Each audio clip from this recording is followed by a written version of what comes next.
I'm that hemorrhoid.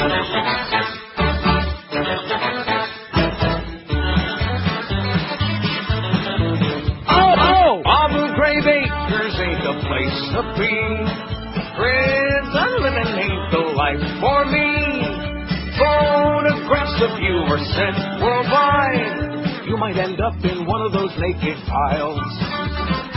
No, pictures just came out today. My, what a terrible place to stay. Donald Rumsfeld came to give it of you. Now he said what a criminal thing to do. Oh, boy!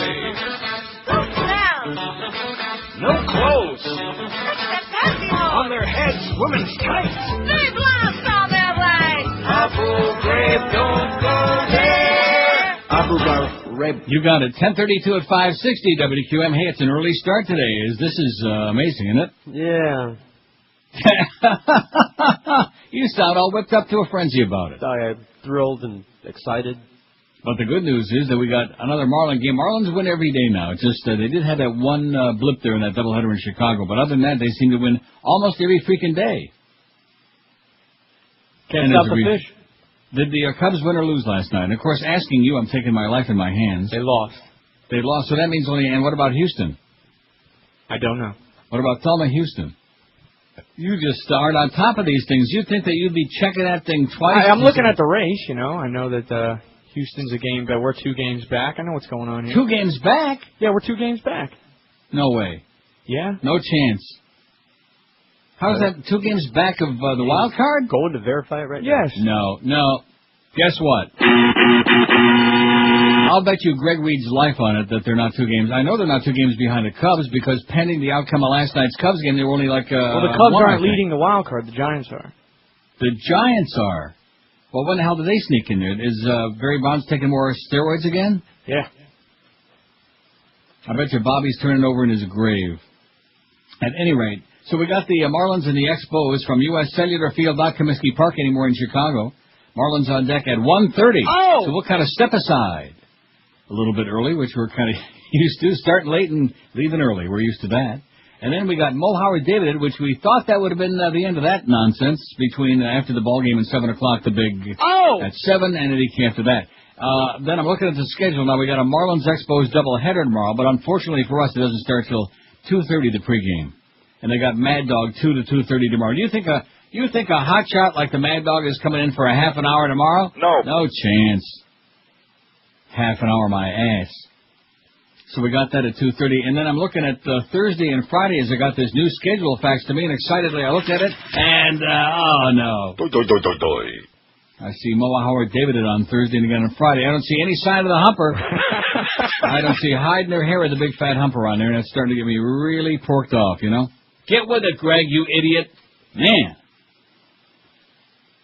They just never stop, do they? The insanity never stops at WQAM. That's our motto. We should have billboards up there all over town. The madness. Or maybe even promoting the fact we got Stern on in the morning. Might want to stick that on there, too. No, we don't want to do that. 1,661 votes. And by the way, the guy in Fort Lauderdale and the guy in Atlanta were really impressed by the fact that you can keep refreshing over and over again 80 million times automatically and like goose up those stats. Eric likes it because he's making a lot of extra money from that. We're unimpressed. All the computer nerds all the time. They just, that's better than they do. They sit around naked all day, sitting there at their little computer keyboard. Which people, ethnic, religious, etc., treat women the worst? That was a good poll we took yesterday. Thank you very much. Muslims, 1,046. How do you like that? All you schmuttheads out there. 62.9% say the Muslims treat their women like garbage, like chattel. They all deserve it. Now, that moved up to second place, and you guys out there should be ashamed of yourselves. Huh? Moved up really quickly. Yeah, that was like an afterthought. And I guess that answers the reason if you wonder why I asked that question in the first place. That should tell you right there. Just like the Bible, men wrote it, and therefore women are second-class citizens. Just like the laws in the Constitution, men wrote it, and therefore women are didn't get the right to vote in this country until 1920, eh? They all deserve it, 124 of them nasty, smelly bitches. White trash, 93. Blacks, 93. Don't treat their women too good. Orthodox Jews, 78. Oi! Frat boys, 45. The Catholic Church, 42. Jocks, 40, who like to beat them up and slice their necks and do things like that and rape them, stuff like that. Right. Hispanics, 40, Japanese, 28, Mormons, 16, and Italians, 16. Menage a la miseria. Italians, 16. Should be higher than that. I don't think the Italian men treat their women too good. But then again, what do I know, right? Right, well. What do I know about women? Okay, speaking of women, we got Alyssa Milano on the, speaking of Italian women, Alyssa Milano. And you'd think with a name like that, maybe she was born in Milano, right? But she wasn't. Close. She was born in Brooklyn. That is close. Yeah. December 19th, 1972, which makes her 31 plus. There's a naked as a jaybird picture of Alyssa Milano there on a beaded curtain, neilrogers.com today. If you're over the age of 100 and you have lots of several forms of ID, because otherwise John Ashcroft's going to come and just slap you on the ass and take you away. Unless he likes it, he might slap you on the ass again a couple of times. Here's her filmography. She's right now filming Dinotopia, Curse of the Ruby Sunstone. She does a voice. She does a lot of voices. Did you know that? I did. You did? I did. Well, I got those cartoon kitty watching kids, Jimmy Neutron, Win, Lose, and Kaboom voice. Dickie Roberts, former child star. She was in that. Kiss the Bride, Buying the Cow. Oh, that must be the Oprah story. Hey, guess what, Oprah? I don't care how many cars you give away. You're still disgusting, no-talent cow bitch. Diamond Hunters, the TV miniseries. Lady and the Tramp 2, Scamps Adventure, voice again. Charmed. Oh, she's been in 80 million. This list goes on. There's pages and pages and pages. Melrose Place, of course. Of course. Hugo Poole, Below Utopia, Jimmy Zip, Public Enemies, To Brave Alaska, Glory Days. Oh, a whole bunch of stuff. The only one you need to know about. What? Embrace of the Vampire is the only one you need to know about. Well, whatever. Hot lesbian vampire action. I see. Well, one good thing today is we don't have any leftover spots. I guess they must have taken all their breaks like good the boys and girls there on the Stern Show this morning. Ate all their veggies. Eating all their veggies, did all their breaks, got all their spots in. By the way, those hurricane shutters that I was supposed to get in for the big storm that's not coming? Of the day. We're also expecting this to continue to pull farther on up to the north. It looks like the same rate. We're still looking at it moving maybe 8 miles per hour. So we should start to watch some of the hurricane warnings pull down by later on this afternoon. Yeah, so anyway, we escaped that. But those hurricane shutters I was supposed to have up for sure on Saturday. Do you think they're up yet? Today's only Tuesday. And the answer is no. But it's the South Florida effing way. 10:39 at 560 QAM. The Howard Stern Show. Neil Rogers, mornings and middays. Sports around the clock. 560 QAM. I like Neil's poll.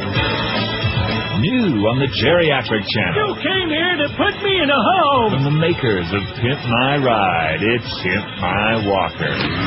Whoa, shizzle my nizzle. Excuse a chicken. This walker is spunky. That walker is wicked. I can fly. You is fly, man. Pimp My Walker. Fuzzy dice and detachable colostomy bags sold separate. Right on, cowboy.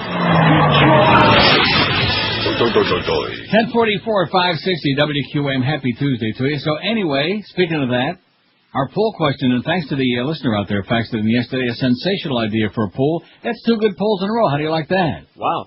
And it's only Tuesday. How do you think you will die? Did we ever do this one before? I don't think we ever have.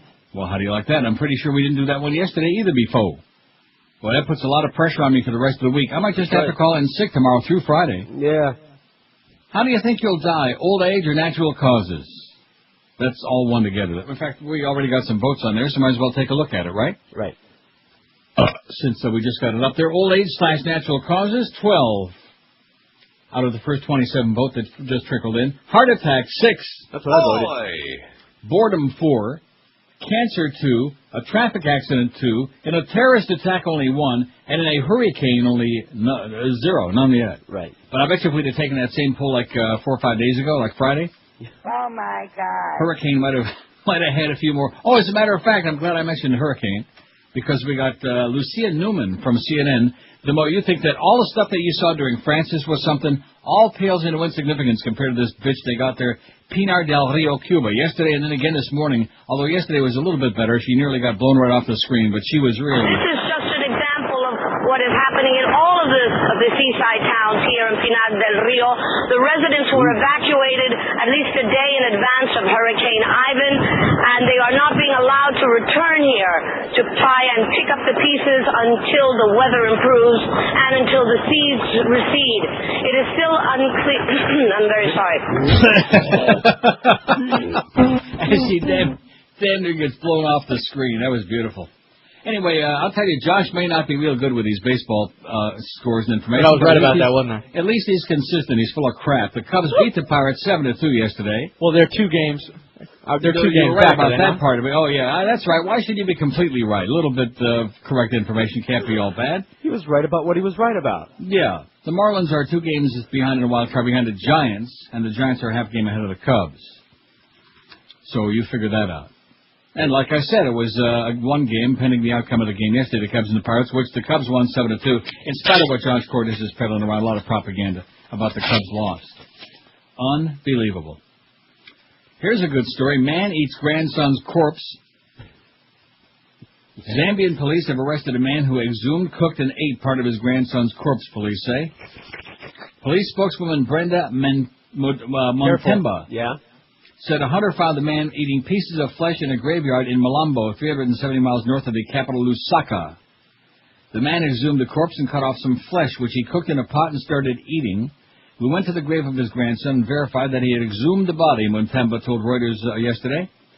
Montemba said police had no idea why the man, who had no history of madness, started eating his grandson, who died in July. The man maybe was hungry. Right. The man was charged with interfering with the dead body and also for trespassing the graveyard. Interfering with the dead body. That's kind of like that law that Arnold just got passed in California. Right. No more necking in the graveyard, no more necrophilia. So you can't eat them at all, huh? And here's a story even more grotesque than that. You think that was disgusting and gross? Wait till you hear this. In Moulton, Alabama. Now we know why Hurricane Ivan is on the way toward Alabama, Mississippi, and Louisiana. All you mugwumps out there, you're going to get yours. All you inbred mugwumps.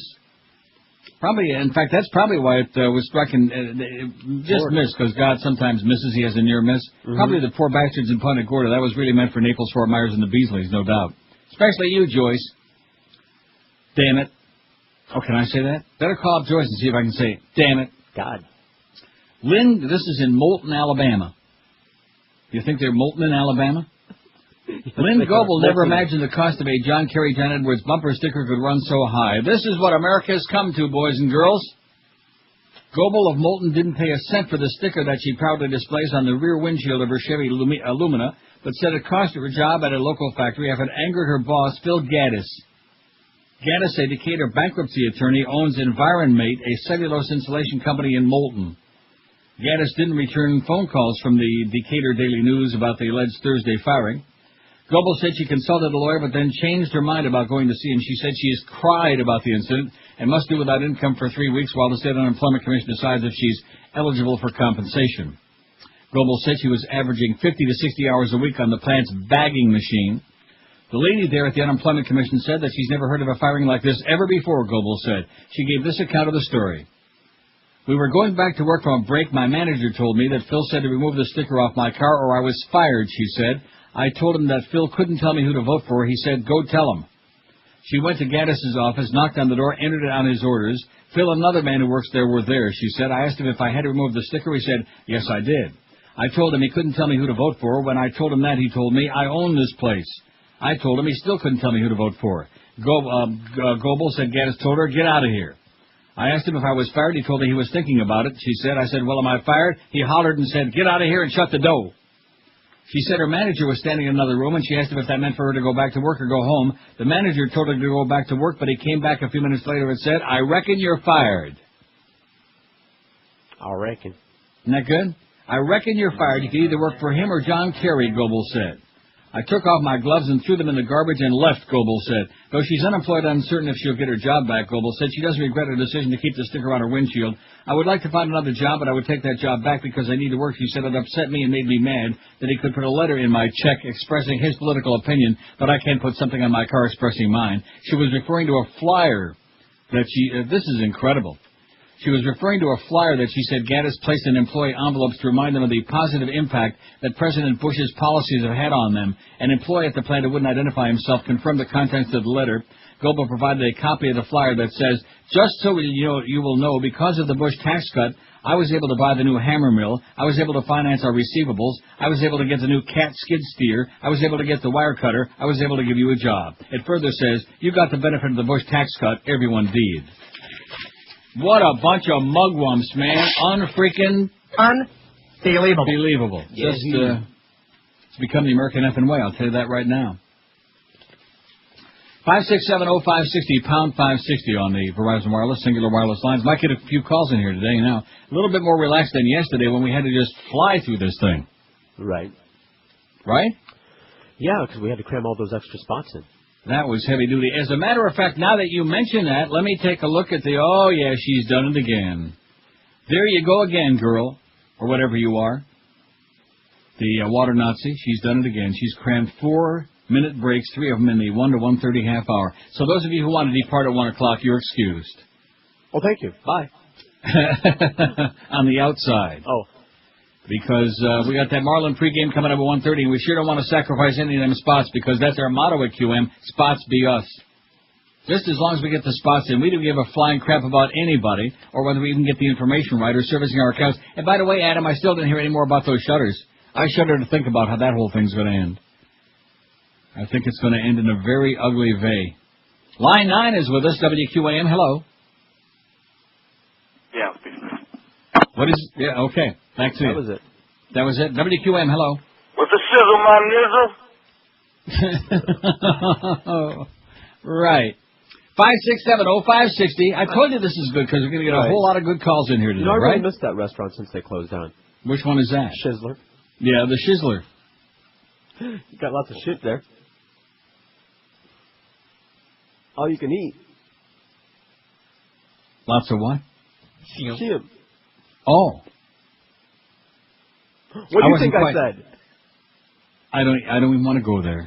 I think I can smell some. And I think it's coming from the South.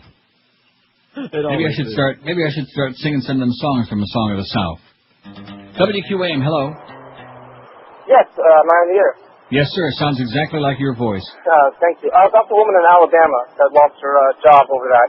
How could she not go to court over that? I don't see how she could possibly lose that. Because I guess she's stupid. She's stupid as they come. Scaredy.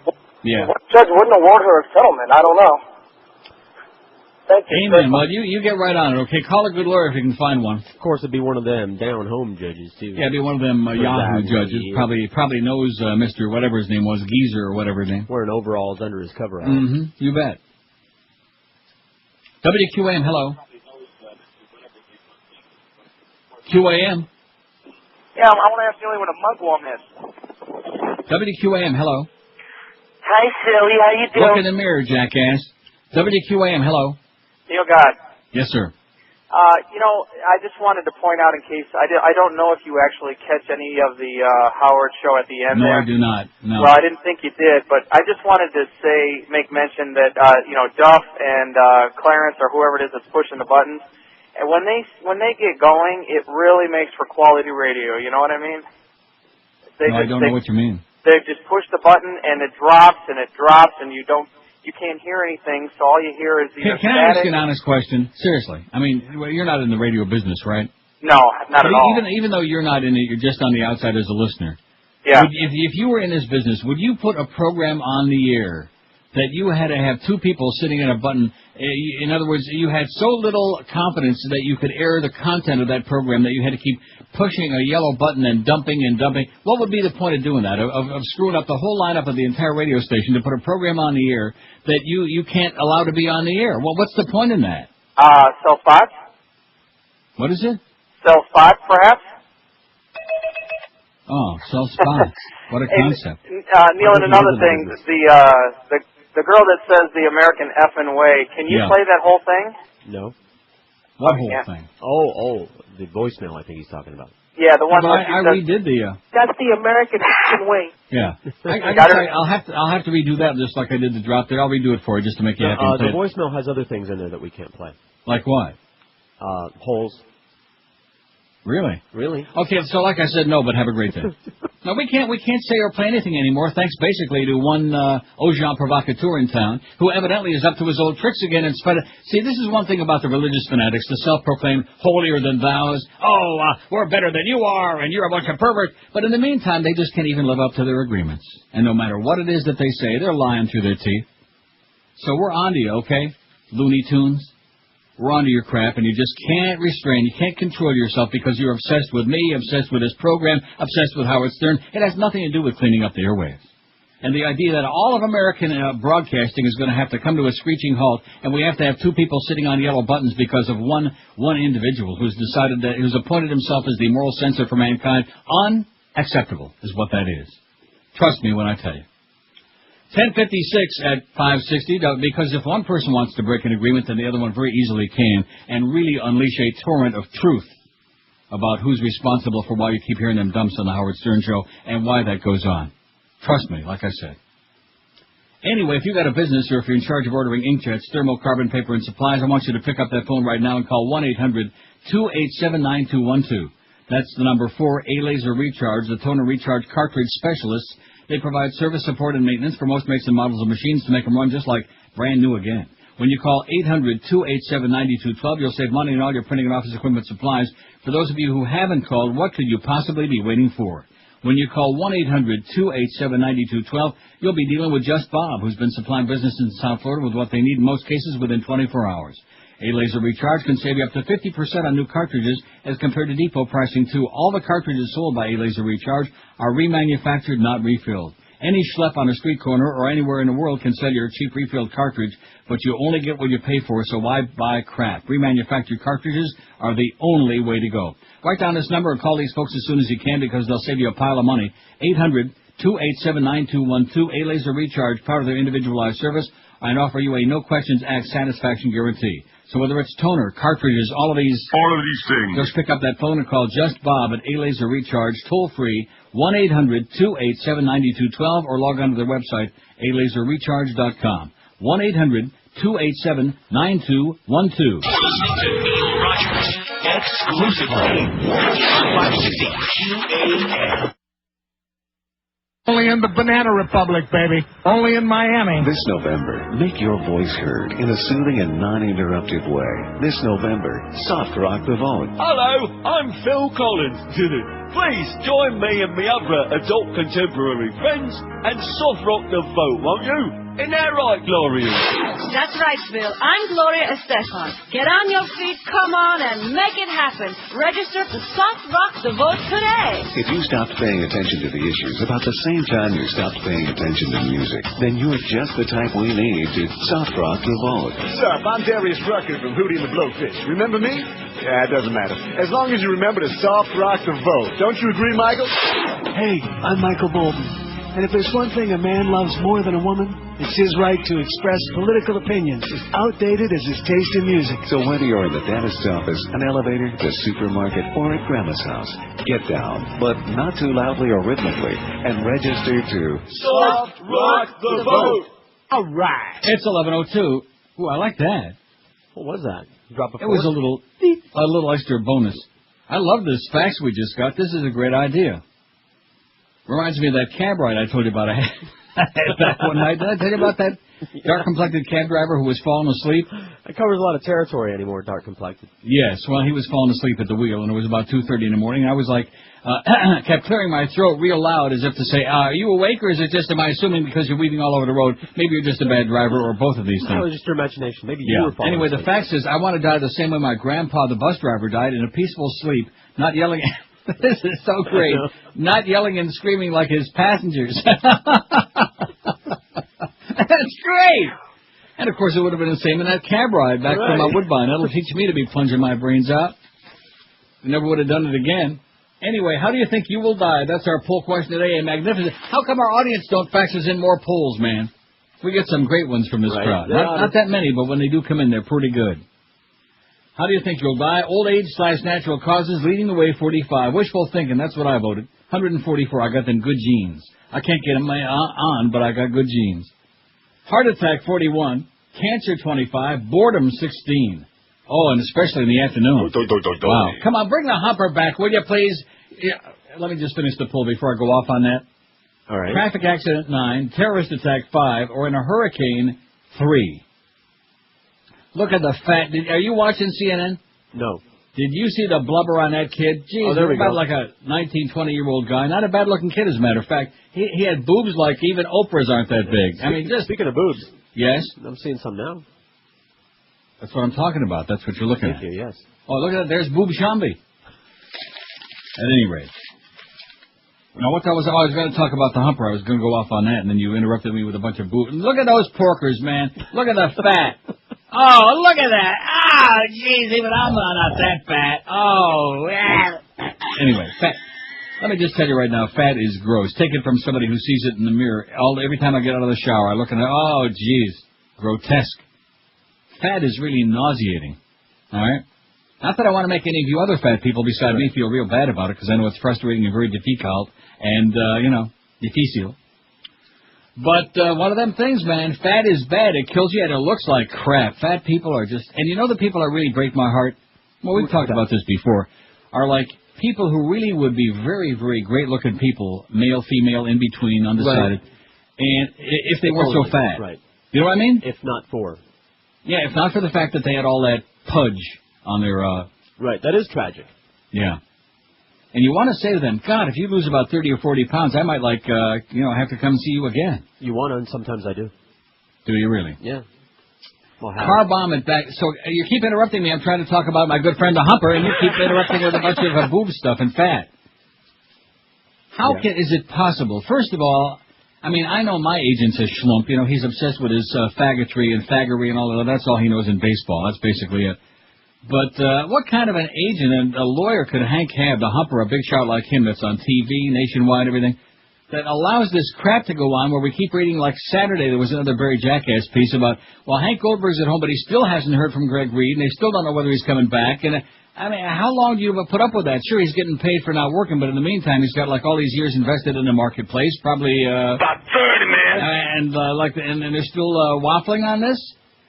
See, I just don't buy this idea that I'm going to sit back and allow any of these sports franchise people to decide who I'm going to have on the air. That's what really frosts my ass. It's like before I started on this station, there was Christina Moron, the voice of the almost defunct Panthers. And by the way, at midnight tonight, that's the end of hockey for a long time. But at any rate, remember this? Well, Wayne's going to be very upset. He won't allow. I bet you Neil Rogers never was on the air on QM because Wayne will pull the Dolphins right away. Well, that didn't happen, nor should it happen. Just because we have a bunch of sports franchises on the air, the idea that we let any of those people decide who can be on the air, because you remember the first Hank suspension when we were on this station? Were we on, or was it before we came here? I don't know which one the first one was. Oh, it was because he mouthed off about Screw-Ann and Phyllis the Water Nazi about Greg's girlfriend. You were enjoying a nice vacation during that.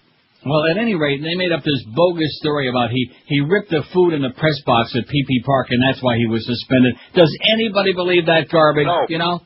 So I think it's getting really old and ponderous, the fact that they keep finding ways to suspend the fat Humper and with or without pay, and then screwing over the audience. The audience, remember the poll we took last week? How could you forget? Mm-hmm. It was maybe it was when I was down there 2 weeks ago. I think it was. Yeah. Who the audience wants to hear in the afternoon. It's not even close. Dead last, way on the ass end of that poll with just a smidgen, not barely even showing, was Geldy and his former partner in crime, Mo. And the more time goes by, the more we keep wondering what is going on in this place. When is this man, when is Gregory Reed ever going to get his act together already? And talk about lies. Oh, well, I'll get into that later. Talk about a man who couldn't tell you a straight story if his life depended on it. If you put now that the assault weapon ban ran out at midnight last night, if you bought an AK-47 and an Uzi and stuck them both inside it, he still couldn't tell you the truth. Here's the facts from Devin, who says, I have a huge problem with John Kerry. The biggest one being, where the hell is he? He seems to disappear at times. No kidding. As much as you and I hate her, Neil, John Kerry should have have his skinny ass on Big Oprah show talking to soccer moms about healthcare and education. He should be on MTV telling kids that he knows what wars are like and wouldn't send them to die for no good reason and without a plan. He should be on Leno and Letterman, not that dead lizard Imus. He and John Edwards should be all over Air America, any other liberals who have a venue at the public airwaves. Someone should really kick his ass in gear before it's too late. Absolutely correct, sir. Absolutely correct, sir. And guess what? It looks like... See, I told you this before the show, and I've said it. I'm going to say it again, over and over again, after I mentioned that. Look for the QM van right now at the Shell station just west of I-95 on Sheridan Street. The one over there by where Paxson used to be, where we used to work at WIOD, which we hate like poison. Just west of Sheridan Street on... just west of 95 on Sheridan, the big Shell station right by where George lives. Stop by to pick up tickets to tomorrow's Marlins Expos game at the Pro. You don't have to spin the wheel. You don't have to kiss Miguel on the lips or do anything else. All you got to do is say, hey, how about some tickets for the game tomorrow? You got them. Right? Right. Do it right now. Now, what was I about to say? Oh, when Kerry blew it big time. They gave him that opening. You could have driven a fleet of Mack trucks through it when they asked him if you knew. I mean, this is after they're admitting finally these Nazis in power who have sacrificed over 1,000 American lives over there and countless thousands of Iraqi lives. Liberation by decapitation. Emancipation by palpitation. And they said, if you knew back when you voted, cast that vote to give the president power to go to war, that there were no weapons of mass destruction, that this whole thing was based on a pack of lies, would you have changed your vote? No. And everybody's like, do we need a hearing aid? I mean, did we really hear what we thought we just heard? Say it again? No. That was it. Although I will say this, that the draft dodge and stuff that's finally coming out, which we know about for a long time, but the media desperately don't want to tell us about it, that's starting to have a little impact, because Newsweek last week, before the draft dodge and stuff came out about Bush, and the real fact, beyond a shadow of a doubt, that he was AWOL and didn't show up, he was 11 points ahead last week in that poll. Now in Newsweek's new poll, only 5 points. So maybe there's like a little tiny ray of light at the end of the tunnel. You're looking at it with your binoculars with a Mount Palomar telescope and way down there. And, of course, it's 7 weeks from today is the election. 7 weeks from today. You counting? No. So I don't want to get you nervous, Kerry, but time is running out, sweetheart. Better kick it into gear right now. Better crank it up a notch or two, sweetheart. And like Maureen Dowd said yesterday, what the hell happened to John Edwards? They got him in a broom closet somewhere. He was supposed to be the golden boy. Maybe he was stealing the spotlight.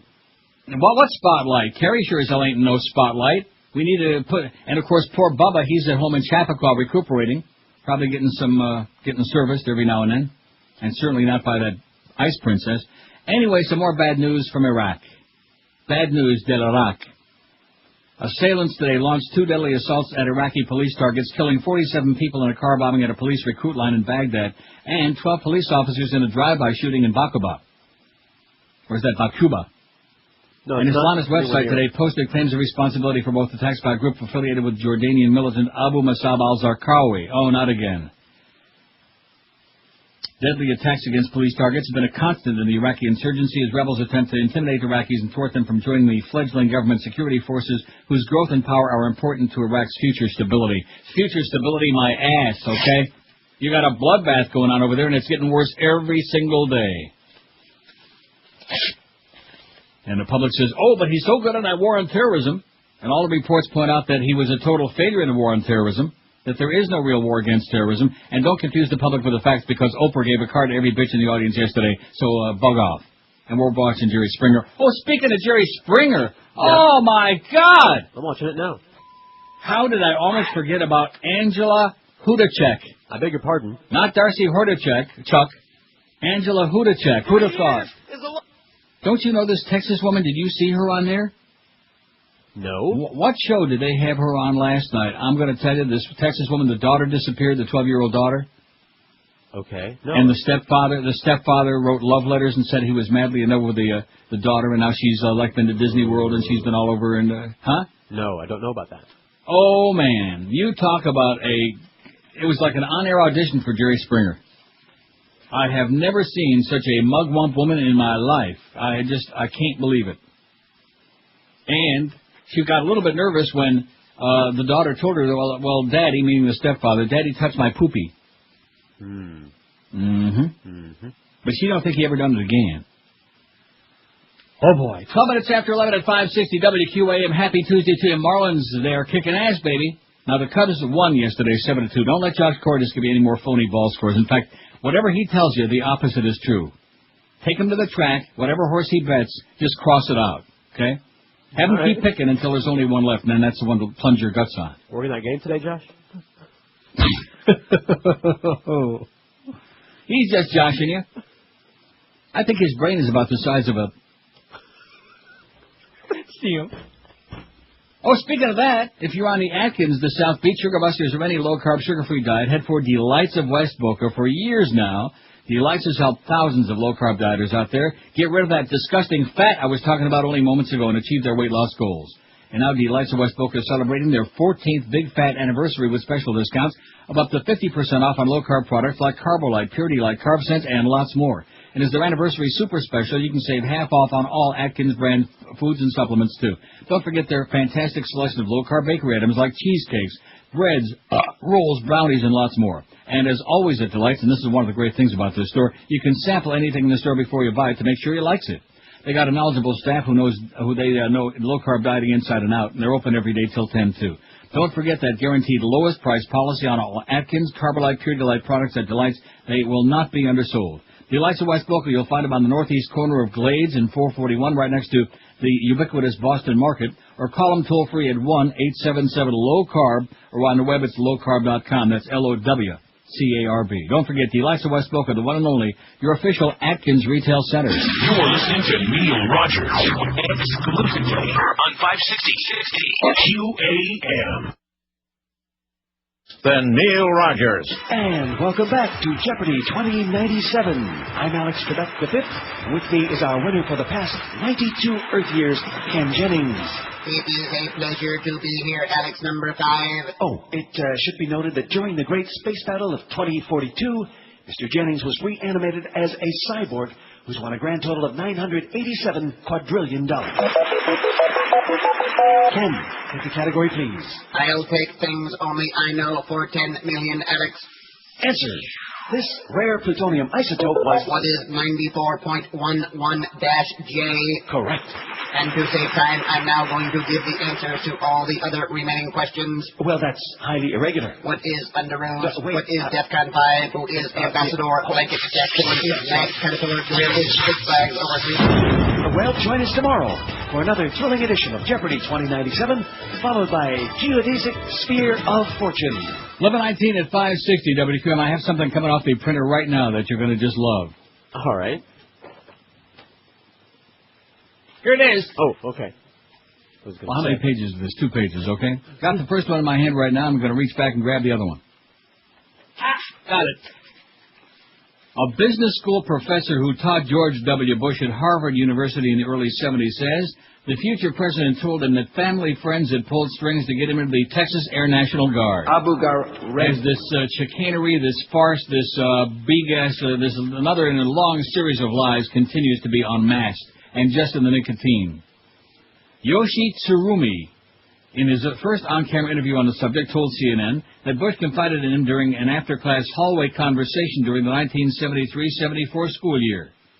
He admitted to me that to avoid the Vietnam draft, he had his dad's friends, skip him through the long waiting list to get him to the Texas National Guard, Tsurumi said. He thought that was a smart thing to do.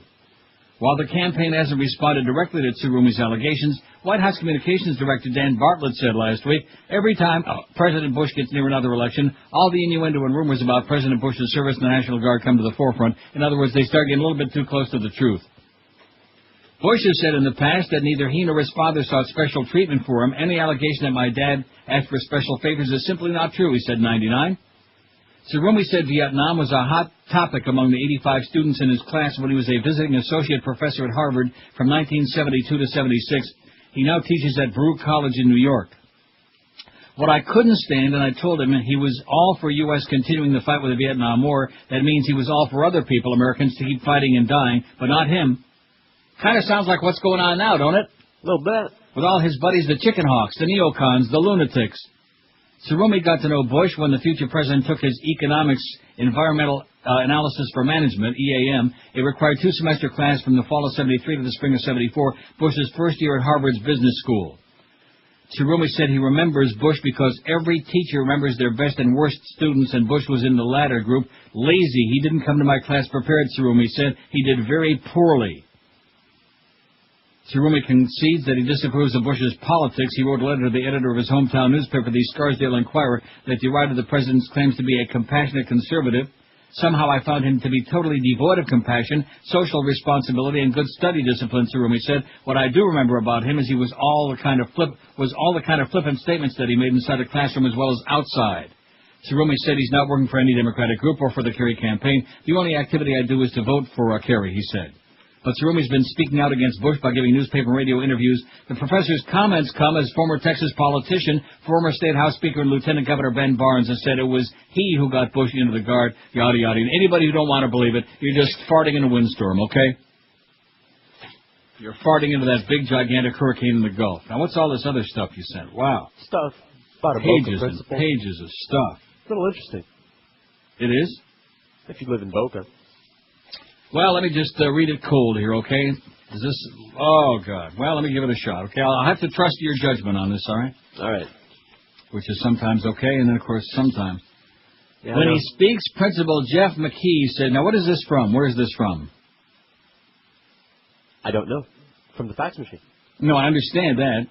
Boca principal under fire for making references to God. When he speaks, Principal Jeff McKee said he presents his true self, a man who prays to God. Oh, God. But to the dismay of several teachers, McKee has spoken of God at staff meetings at least 3 times since he became Boca Raton's high school principal a year ago. His attempt to start a Bible class for students also has made some parents question his devotion to religion-free public education. This is a public school. And this is from the Sun-Sentinel. I see. Thank you. Earlier this month, McKee told teachers he had asked God to help find him a foreign language instructor, and sure enough, she appeared. He knew the story might offend some on the staff, but he said he feels compelled to present himself honestly. Well, why doesn't he pray that Hurricane Ivan doesn't go into the Gulf and just vanishes up into the air so all them people are going to die there in Alabama, Louisiana, Mississippi ain't going to die? Why doesn't he pray for something useful like that instead of some stupid-ass foreign language teacher? Shut up. I don't think there's anything wrong or unconstitutional with acknowledging God in public, he said. The president talks about God frequently. Yeah, that's the problem. I believe it's appropriate for public officials to make references to God as long as a particular church isn't being promoted or put down. Why can't they stop? Why can't the God Squad, why can't they stop it? McKee called public education God's work and made other references to God at teacher meetings last year. He also tried to start a class this year called Introduction to the Bible. Oh, that's not any particular religion, is it? He must have been talking about the Koran, wasn't it? Right. Or those tablets that Joseph Smith took to and felt crappy in the morning? The class is approved by the state, but he canceled it because of a lack of student interest. He said he might try it again next year. Parent Vicky Capatina complained to McKee about the course and has since been monitoring his performance. We're monitoring you! She said she asked him why he thought it was important that public school students learn the Bible. He said, it was the greatest book ever written, and to me that shows some prejudice, said Capatina, a Roman Catholic. I'm not anti-religion in any way, she said, but if I wanted my children to have religious education, I would have sent them to Pope John Paul II High School. A small group of teachers, too, is criticizing the principal who came to Boca from Spanish River High in Boca. They say his religious references make them uncomfortable. They feel squeamish. Kind of like watching them snake handlers. You feel squeamish. There should be freedom from religion in the workplace, said Haig Holm Johannes, who teaches art. He's crossing the boundary all the time. The line between religion and public education established in the First Amendment seems simple, but in practice the line is less clear, said Michael Carr, spokesman for the National Association of Secondary Schools. But this goes on and on and on. It's just too much. Keep it out of the schools, okay? Keep the hocus-pocus and the superstition out of the schools, out of the casinos, out of the public places, and go, into a broom closet and pray with a bunch of crap, okay? Pray to your fictitious, wishful-thinking God. That sadistic, evil God that invented all these horrendous diseases and all of these plagues, locusts and all of these things. Not to mention all them creepy crawlies, too, and cockroaches. Stuff like that. Got some bad news, speaking of cockroaches. What a great segue. Guess who's back on the Florida ballot for the time being? Oh, yeah. Old 65 Corvair driving Ralph Nader. We just can't make him go away, you know? The same old turds just keep showing up. You turd. Year after year. Independent presidential candidate Ralph Nader was back on Florida's ballot yesterday as a candidate for the Reform Party, but that slot is still shaky, almost as shaky as he is. It's quite a roller coaster ride, said Kevin Zeese, a Nader spokesman in Washington. The state's top elections official directed local election supervisors to include Nader's name after she appealed a court order to the contrary. Although Circuit Judge Kevin Davey ordered Secretary of State Glenda Hood last week to remove Nader's name, her appeal Monday to the First District Court of Appeals suspended that order. Davey has the power to reimpose his order, and the state Democratic Party, which had challenged Nader's placement on the ballot, immediately asked him to hold an emergency hearing to do just that. But he's busy out on the West Coast somewhere screwing around. Most Democrats and many Republicans even agree that Nader's presence on the 2000 ballot cost Gore the presidency, not to mention, of course, the phony count. Absolutely correct, sir. How do you like that? And Jeb Bush says, well, probably his name ought to be on there because otherwise Kerry might win the state. And that would be bad. You know our fat-ass governor, Jeb Bush? That one. Oh, yeah. 27 past 11 at 560 WQAM. Oh, I got the wrong copy here. Ooh. Well, no, I don't want to do that to our good friends at Draw Concepts. They've been on with us for a very long time. And I want to make sure I got all those other phone numbers right. You know the ones I'm talking about? No, which ones? The wrong ones? No, the special ones. And yeah, the wrong ones in the copy that Troy usually provides for us. For many years now, over 25 as a matter of fact, Draw Concepts has helped keep your carpets clean and healthy. Over 20 years in my house, they've been doing it. And right now, Draw Concepts stands ready to help you return your house to normal if you got yourself water damage from Hurricane Francis. They've made arrangements to be a staging area for water damage restoration services. Help has come in from several northern states with an abundance of equipment to help with the restoration process. So if you need help, first try the main Draw Concepts number, toll-free, 1-800-248-5071. That's 1-800-248-5071. If you can't get through, try 954-214-6924 or 954-444-9276 or 954-214-6923. Again, if you got water damage from Hurricane Francis, and a lot of you folks did, Draw Concepts is waiting to help you restore your home back to its normal state. Nobody will do a job like they'll do for you. Call them at that toll-free number, 1-800-248-5071. That's 1-800-248-5071. You're listening to Neil Rogers on 560 QAM. Blanking. Absolutely. Yes.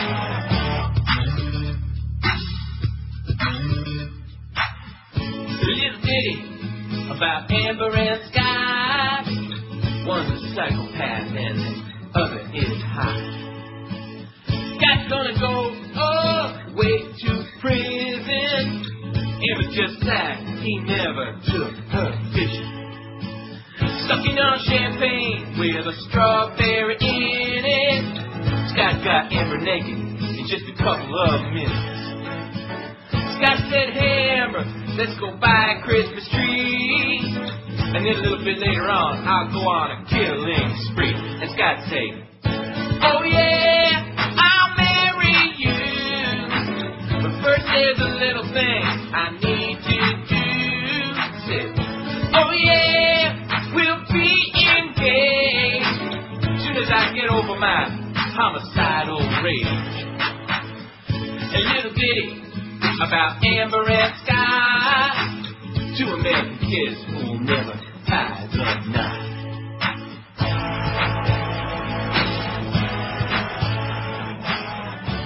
$11:33, 27 till noon at 560. Don't forget, go to that QM van right now as I speak before them tickets are all gone. Are they gone yet? I don't know. I assume they're not because they would have told us if they were. I see. QM van is at the Shell station waiting on you just west of I-95 on Sheridan Street. Stop by to pick up free tickets for tomorrow's Marlins Expos games. The doubleheader with the Pro tomorrow. In fact, maybe they'll give you tickets for both games if you talk real nice, but I doubt it. Anyway, remember Pete McCloskey? No. Pete McCloskey represented the San Francisco Peninsula in Congress. He was a Republican from San Francisco, 1967 to 83, earned a Navy Cross, Silver Star, 2 Purple Hearts as a Marine Rifle platoon leader during the Korean War, and wrote this column for the Mercury News on the West Coast. He says, if you're a true Republican, you'll vote for Kerry. Although I'm a lifelong Republican, he writes, I'll vote for John Kerry on November 2nd. The choice seems simple under traditional principles of the Republican Party. I first met John Kerry in the spring of 1971. Each of us was just back from Vietnam. He as a Navy officer and I as a member of Congress, and were appalled by what we had seen there. I found Kerry to be idealistic, courageous, and above all else, truthful to a fault. He demonstrated courage in Vietnam, but as Oliver Wendell Holmes Jr. once said, the courage to speak against prevailing opinion in civil strife is often greater than that demanded on the battlefield. During Kerry's public career after his election to the Senate, he has clearly grown and matured. I believe he's incapable of deliberate deceit or dissembling. This alone represents a refreshing hope for a return of public faith in our government. That Kerry has attained the solid support of former Secretary of Defense William Perry, with whom he has worked for years on issues of nuclear proliferation, confirms his ability to study, listen, and reach sound judgments. The primary issue in November will be who can best lead us in the bitter struggle against the Islamic fundamentalists who perpetrated 9/11 and are willing to die to kill Americans throughout the world. The Iraq occupation has caused thousands of new suicide bombers to join the jihad against us. With Kerry as president, the nation will properly refocus the battle away from Iraq and against the true enemy, Al-Qaeda. As Kerry has stated, we desperately need the cooperation of every country in the world, friend and enemy, where terrorist cells can germinate and operate. We need to be more humble in asking for this assistance. A return to the speak softly but carry a big stick philosophy of Teddy Roosevelt should be far more effective than the bluster, bravado, and shock and awe firepower of the neocon advisors who commandeered White House foreign policy. There are many other reasons to support John Kerry. The incredible budget deficits projected to be $2.3 million or more in the next decade, disrespect for the United Nations, international law, and the Geneva Conventions, secrecy in government, all of these things are positions Kerry would certainly reverse. As a Catholic, Kerry is sure to maintain the constitutional separation between church and state, recognizing that while indeed we are a nation under God, everyone is free to choose his or own faith in God. Or not, in which he left out. He will also end the inordinate secrecy that has characterized this administration. It seems inevitable that a matter as important as our national energy policy could be decided in secret by Vice President. It seems incredible. Did I say inevitable? It seems incredible that a matter as important as our national energy policy could be decided in secret by Vice President Dick Cheney's Energy Task Force, individuals whose very names have been withheld from the public. Kerry's record on environmental issues is superb, an area where the Bush administration has been a disaster. Finally, there's the matter of John Ashcroft and prospective judicial appointees who could undo Roe versus Wade, a woman's right of choice, and many of these civil liberties we've earned over 225 years. Each of the foregoing reasons for supporting John Kerry is based on traditional Republican values of fiscal responsibility, limited governmental intrusion, and accountability of individuals. In truth, John Kerry and John Edwards come far closer to the republicanism of Teddy Roosevelt, Earl Warren, Barry Goldwater, George Bush the Elder, and yes, even Richard Nixon, than does the present incumbent. Ending secrecy and bringing truth and honesty back to the White House, there's reasons enough to elect Kerry and Edwards. How do you like that? Well said. How come he ain't saying it? That's what I'd like to know. Oh, he's another one of those cowardly veterans. Yeah, right. Man, how come they're not articulating their vision? How come they're not attacking? And I don't want to keep going through it because it's so damn frustrating. It's so damn frustrating. Oh, sorry, Joyce. I didn't say it, but I was thinking it. You idiot. 5670560. Let's get about... Well, we got like less than 2 hours to go, and of course, once we get to 1 o'clock, it's finito, benito, baby. The ball game's over. Well, we can just the real go to ball game start. And then let Josh play the rest of the spots, and we can both leave. Yeah, maybe. Hey, that's a good idea. If Stern can do it, why the hell can't I? That's right. 20-minute breaks, baby. We just won't do any breaks from now till like about 1:45. Then we'll just lump them all in there from 12:45 to 1:30. How's that sound? No. Oh. I don't understand the stuff that's going on. I do not understand. And the one thing that I want everybody who's listening to me right now to listen very carefully to what I'm going to tell you. Okay. And this is beyond the shadow of a doubt. Wait, let me turn the TV off. I want you to think about a guy who's standing on the 15th floor balcony of a big hotel that's got a swimming pool, okay, overlooking the pool. And he goes to the edge of the balcony and he's got a bet. He's got a $10,000 bet with his buddies that he's going to jump off of that balcony into that pool and go right splash in the middle and come out with a big smile on his face, okay? The only problem is he doesn't look to see if there's any water in the pool. That's Greg Reed. And Greg Reed can sit with a straight face or with his finger in that hole in his head or whatever he wants and tell people that he had a discussion with me about how the Howard Stern show was going to impact this show and the station and yada yada and all of these things. All of these things. And he's telling you crap, okay? Because he and I haven't had any conversation about anything of any substance for more than like 30 seconds when he sticks his head in the door on the rare occasion when I'm there, thank goodness. In fact, the last time I had any conversation with him was that phone call I got from him when I was sitting right here. About how he's decided to terminate George Rodriguez. Because somebody was like holding his feet to the fire and wanted your ass fired. Because he had the audacity to fax me those emails, those very amusing emails from people ripping him an ass. I don't want to mention Mo's name on the air. Remember that? I'm sure you do. No, I forgot. And I had to go to bat as usual for the 400th time to save your little ass. That's the last conversation I've had of any significance having to do with this show, with this station, of anything. Anything. Other than hello and goodbye. And usually it ain't even hello or goodbye. So he can be talking crap out his ass about how he did this and how he did that. He just hopped right into this thing, and now let's suffer the consequences. Now let's see how it's going to affect everybody and how the hell we deal with it and what do we do and who's on first, etc. and so on. Even Rain Man. That's right, even Dustin Hoffman in Rain Man had a better concept, a better clue of what that was going on around him. At least he knew the good underwear was at Kmart in Cincinnati anyway. Kmart sucks. Well, that's what you think.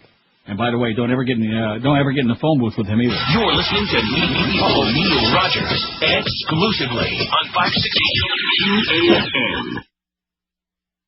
Breasts are beautiful. Well, congratulations. Get a life.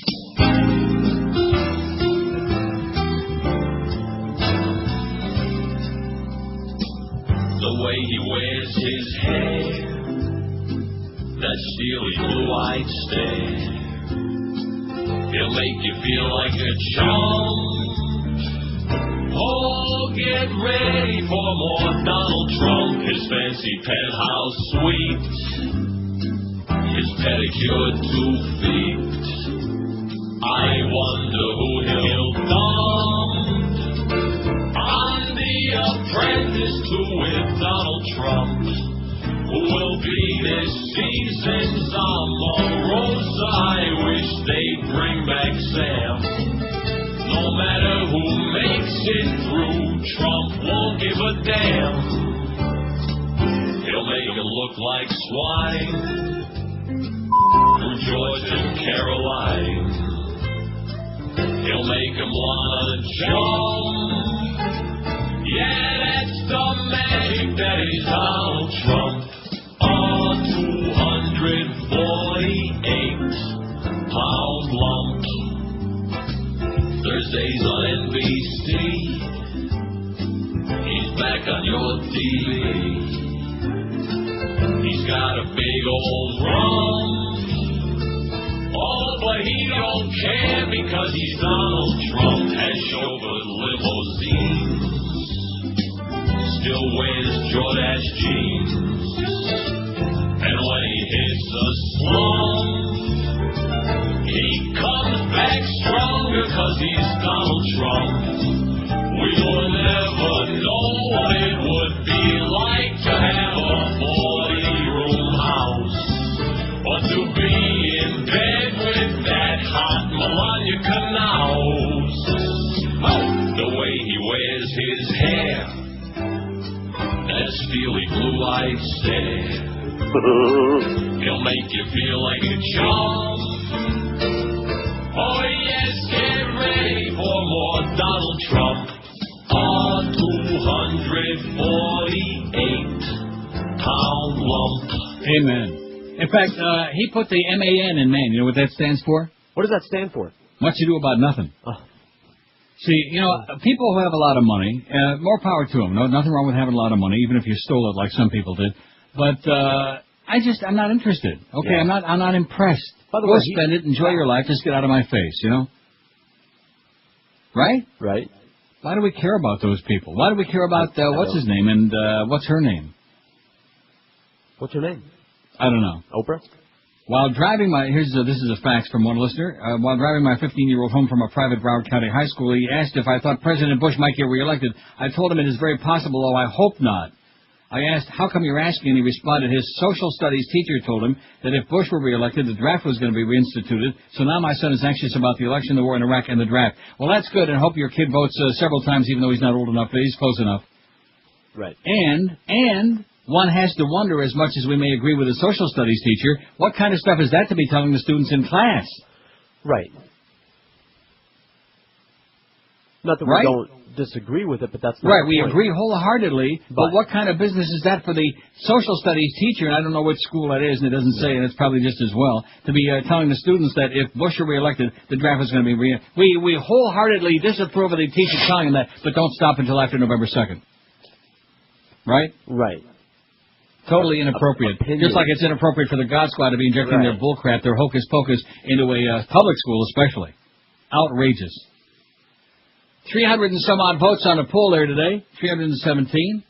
How do you think you will die? And of course, the last 2 or 3 weeks with all this hurricane crap going on, I'm sure that's been rambling through some people's minds, wouldn't you think? I think so, yeah. I'm dying over here. Right. 118 out of 321 say of old age or natural causes. Heart attack, 89. Cancer, 54. And don't forget, God invented a lot of these things. Most of them. Boredom, 41. I think we invented that. traffic accident 11, in a hurricane 5, or in a terrorist attack. Oh, my God. Only 5. So I guess this audience isn't getting sucked into that Bush hysteria machine as far as getting everybody all whipped up into a frenzy. Oh, we're going to die. The terrorists are going to get us. We got to keep Bush in there for another 50 years, you know. First him for 4 more, and then we got Jeb for 8 more years after that. Then we got George P. after that for 8 more years, and then we'll all be dead anyway. No, don't forget Noelle. Oh, yeah, I forgot about her. She could be the first Rip Horton, roaring, snorting president. No, she won't. No, she would be the first snorting president. We sure all know about that, don't we? Yeah. And then the response from old turds like Bob Novak. Well, we all know about his youthful indiscretion. Yeah, his youthful indiscretion when he's like 40, right? Mm-hmm. Youthful indiscretion's my fat ass. Well, what a great way that is, just to say, well, I'm not going to talk about those things anymore. I've learned my lesson. Right, that's great. I'm bored again now. I bet you Ted Bundy would have probably been glad to say the same thing. So I learned my lesson. Ain't going to do none of that crap no more. He did the same thing. Remember that interview? It was sure. Satan in pornography. That's right. Porno done it. And just imagine how much of our tax money we spent before we finally fried his nasty old ass. God. Katrina Vandenhoevel at The Nation writes, ex-Nader, speaking of Nader being back on the floor to battle, hopefully only temporarily. We'll know by the end of the week before the absentee ballots deadline goes out Saturday. Ex-Nader leaders changed tune. If there was ever any doubt that Ralph Nader's former supporters understand that redefeating Bush is the top priority for progressives in this election, it ended this morning when the overwhelmingly majority of Nader's 2000 National Citizens Committee issued a strong statement urging support for John Kerry and John Edwards in all swing states.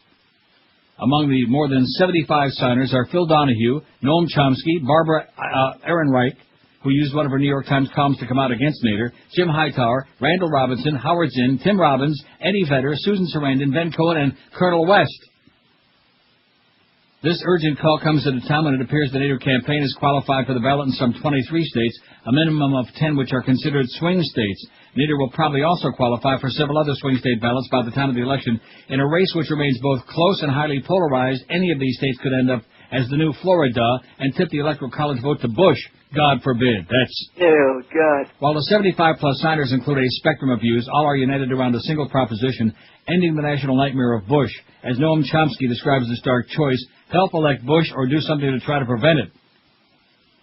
A number of signers also stressed the importance of working to defeat Bush on behalf of the world community. We're not just voting for ourselves, says political strategist Steve Cobble. The entire world wishes they could vote in our presidential election so they could vote against George W. Bush, against preemption, bullying, and unilateralism. Well said, Katrina. Oh, speaking of Trina Robinson on Channel 6, who does a good job. So, Muff Lindsay this morning, in between pressing that yellow button 80 million times on the Stern Show and butchering up that show, which he has no choice, it came in to give me the report that Miss Norcross, once again the other day, was trying to bring it back again with that little S-curve on Hurricane Ivan. I'm going to tell you, there's a special place in hell reserved for weather furries like you, Miss Norcross, that keep... You know, see, that's why Miss Norcross and Miss Kamal are just like the Bush people. Mm-hmm. Keep trying to put the fear of crap into the public. Scare the hell out of them, okay? So they'll keep, right on the edge of their seats. Keep tuned in their bull crap. This is... I got a lot of stuff here I'm going to read today. It's good. Good. No, it is good. I mean, we could take some more of those great calls, but you heard we're not building any poll today. I'll give you an example. WQAM, hello. Hello? Yes, sir. Yes, I'd like to talk to Neil. You're talking to him. This is he. Yes? Is this Neil? Yes, it is. That's what I just got through saying. Okay, well, you're saying the race, you were reading the article, the race is close. The race is not going to be close. Sir? Yeah, okay, good. See what I'm saying? Yeah, that's perfect. Right there is the evidence I needed to continue with these bedtime stories today, because we actually have almost a little bit of a show today, because Stern finally ran out of gas at 10:30, and we got like 3 hours today. How do you like that? All right. Kerry stuck in political quagmire, writes Tim Harper. No relation to Terry Harper, he used to play for the Montreal Canadiens. In the Toronto Star, no less, he says, John Kerry is lost in the fog of war and can't find his way out. While the near-legendary Republican attack machine has received much credit for ensnaring the Democratic presidential challenger in his own Vietnam web, Kerry has braided his own noose in his dealings with today's war in Iraq. U.S. casualties have topped 1,000. Baghdad was engulfed in one of the deadliest days of the war yesterday, and there are growing suspicions that the U.S. military has ceded large swaths of territory to the insurgents in Iraq, so they won't be in a bloody battle during the electoral homestretch back home. Still, Kerry's muddled message on Iraq has done the near impossible, pushing up George W. Bush's approval on his handling of the war with only 50 days left until Election Day. Kerry, meanwhile, has become a dream for political satirists and the proverbial fish in the barrel for the Bush war room. The man vilified as a waffler played right into that perception at a stop in Pennsylvania where he waxed rhapsodically about a local restaurant which brings the daily special to the table with no menu. That's the way it ought to work for confused people like me who can't make up our minds, he told supporters. The downturn for Kerry, many believe, started August 9 when he walked right into a trap. He was asked a simple question: would he meet Bush's challenge and answer yes or no to the question of whether he still would have voted to go to war in Iraq knowing what he knows now? I'm ready for any challenge, Kerry responded. I'll answer it directly. Yes, I would have voted for the authority. I believe it is the right authority for the president to have, but I would have used that authority, as I've said, throughout this campaign effectively. To many, including his Republican opponents, that sounded like he was saying that even knowing that there were no weapons of mass destruction in Iraq, Kerry still would have gone to war. But Kerry had, during the Democratic primaries, characterized himself as an anti-war candidate, as he felt the heat from the then-insurgent candidacy of Howard Dean. And again last week in Cincinnati, he called the U.S.-led attack the wrong war in the wrong place at the wrong time. In the same speech, he railed against the cost of the Bush war, $200 billion, but they tell us we can't afford after-school programs for children, $200 billion in Iraq, but they tell us we can't afford health care for our veterans, $200 billion for Iraq, but they tell us we can't afford to keep the 100,000 police officers we put on the street. Yet just over a year ago, he was asked by NBC's Tim Russert whether spending on the Iraq war should be reduced. No, I think we should increase it, Kerry said. By how much, Russert asked. By whatever number of billions of dollars it takes to win, he replied. Kerry has promised to reduce troop levels in his first term, then within a year, then within 6 months. Yet when Kerry marked the 1,000th U.S. death in Iraq last Tuesday, a milestone seemingly tailor-made to give his campaign some traction, he appeared to have bought into the Bush-Cheney mantra that war in Iraq was a war on terror. He honored the dead who gave their lives on behalf of freedom in the war on terrorism. This came after the Democrats spent months criticizing Bush for linking Iraq and the war on terror, even though there's no evidence that Saddam Hussein had anything to do with 9/11. A spokesperson, David Wade, later explained Kerry was referring to parts of Iraq that now had become breeding grounds for terrorists. Kerry has made the transformation from a candidate on both sides of Iraq to a candidate who is totally incoherent on Iraq, said Bush-Cheney spokesman Steve Schmidt. U.S. Secretary of State Colin Powell restated on Sunday's Meet the Press that there was no link between Saddam and 9/11. Kerry tried to recover with a statement that Powell had come clean and it was time for all the Bush administration to follow suit. In a Time magazine interview published this week, Kerry said his goal is to bring troops home within the first term and within the first year. He also said, I've been consistent. I wouldn't have taken the country into war the way Bush did. I would not put young Americans in harm's way without a plan to win the peace. I would not have interrupted as abruptly the effort to build alliances with other countries. The frustration for Democrats watching time run down in this race is that Bush, the man who did more flopping and flipping to sell his war, has had a free ride for the past month. Last week, Bush went as far as he has yet in the campaign, saying that if Kerry had his way, Saddam would still be in power. So there it is, what I said before, only written better than I could probably say it. Or not, as the case may be. 3 minutes till noon at 5. Are those tickets gone yet or what? Don't know. Well, why not? You're listening to Neil Rogers exclusively on 560. This is Dick Cheney. I like to relax by having Mary Magdalene massage my balls while listening to the Neil Rogers 12 to 1 hour. The GOP convention has taken New York City by storm, and now they're coming to Broadway. It's Republicans the Musical, starring George W. Bush and Dick Cheney. We're a couple rich men, but we're nowhere near as rich as Gary's wife, Teresa Hines. Republicans the Musical. The Great White Way has never been this white, and the Grand Old Party has never been this old. 76 is the average age in this room. 76, give or take a couple years. Listen to what people are saying about Republicans the Musical. I laughed. I cried. I worried about Dick Cheney's health. I've got a bad heart. The doctor's looking at his chart.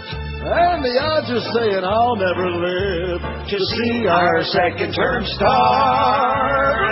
It's George W. Bush and Dick Cheney in Republicans the Musical.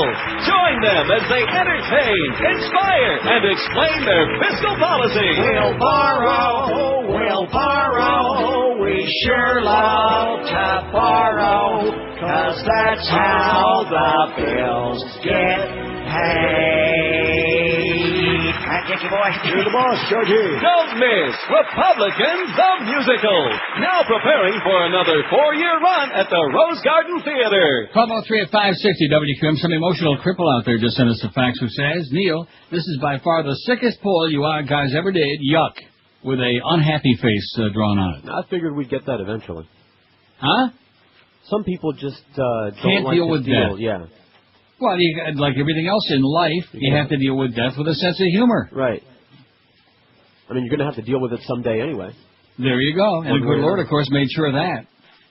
So take your silly, unhappy face and go jump off the balcony, and then you can find out just how much fun it is. Don't forget that QM van is waiting on you right now. I can't believe we still have tickets for that game left. That's embarrassing. The Marlins are only a couple of games out of the wild card, just a game and a half back of the Cubs, right on everybody's ass, making a move.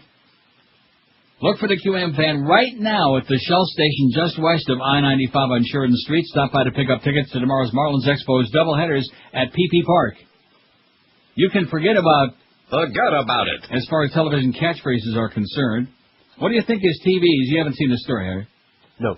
Don't cheat. What do you think is television's number one catchphrase right now? You're fired. Right. Very good. That's depressing. You know According he's fat? to... Have you noticed that? I beg your pardon? Trump. He wears those big suits, but... Well, that's why, if you were listening to that bit I just played a little while ago, that Todd Pettengill bit, that's what he's talking about. A 267-pound lump, or whatever he said. Yes, indeed. Lump of crap. A lot of money, but he's still to me. I mean, who cares about him? He is so terminal. I'd rather hear about Scott and Lacey Peterson. I'd rather die a wicked death than ever hear about them again. A Lacey Peterson kind of death? Yes. According to a new list issued yesterday of top TV buzzwords, the favorite expression from The Sopranos is so yesterday, forget about it, that it's been replaced by several new phrases this past TV season, including Donald Trump's message to losers on The Apprentice, as Mo Howard David would say, "You're fired, it." Trump's Spain dismissal notice topped the TV buzzword list issued for the 2003-2004 season by Global Language Monitor, a group which keeps track of word use. Oh, I bet you Joyce would love to get in touch with them. We've got some choice words for Joyce over there in Naples, Fort Myers at the Beasley headquarters. We just can't say any of them on the radio. Yeah, right. Well, first there's, and then of course there's Global Language Monitor head Paul J.J. Payak said that close behind "you're fired" was Mesopotamia, used on The Daily Show with Jon Stewart to describe events in Iraq, and girly men, a favorite expression to deride opponents used by Governor Arnold California, Schwarzenegger. So, some of the others in the top 10 were wardrobe malfunction. Mm-hmm. We know what that's all about. Mm-hmm. That bitch. Infectious disease from the ever-expanding CSI Detective Series franchise. My favorite is that CSI Ojus. I like that one a lot. OCD for Monk's obsessive-compulsive disorder, an extreme makeover from reality shows. Payak said that the words that are no longer hip include "forget about it" from The Sopranos and "voted off the island" from the Survivor Series. So now that you know that, you can be sufficiently hip and cool, and everybody will think, "Wow, I'm really impressed." Not. Let's see, here's a fax that says, last night I was watching Channel 10 Sports Jam with Cephalo and Mandwich. They have this segment with Paul Castronova, and where he goes to the Metro Zoo to size up the Dolphins' next week opponent. Is Channel 10 that desperate where they have to put a no-talent Howard Stern wannabe on the airwaves? He was trying to be funny. It was horrible. I'd rather watch a Police Academy marathon than to see that turd on the air. Is what it says. Castronova. Is he funny? No. Is he amusing? No. Is he entertaining? No. Does he have numbers? No. But Channel 10, that's them. Anybody that will put Dwight Lauderdale talking about eating on the air, what do you expect from them? Well, we do like Don a lot. And we're not talking about the coordinates and about the updates and the maps anymore because, as far as Hurricane Ivan, why should we worry about that? Forget about it. Right. See, there you go. That fit in real well right there. Once in a great while comes in handy, especially him.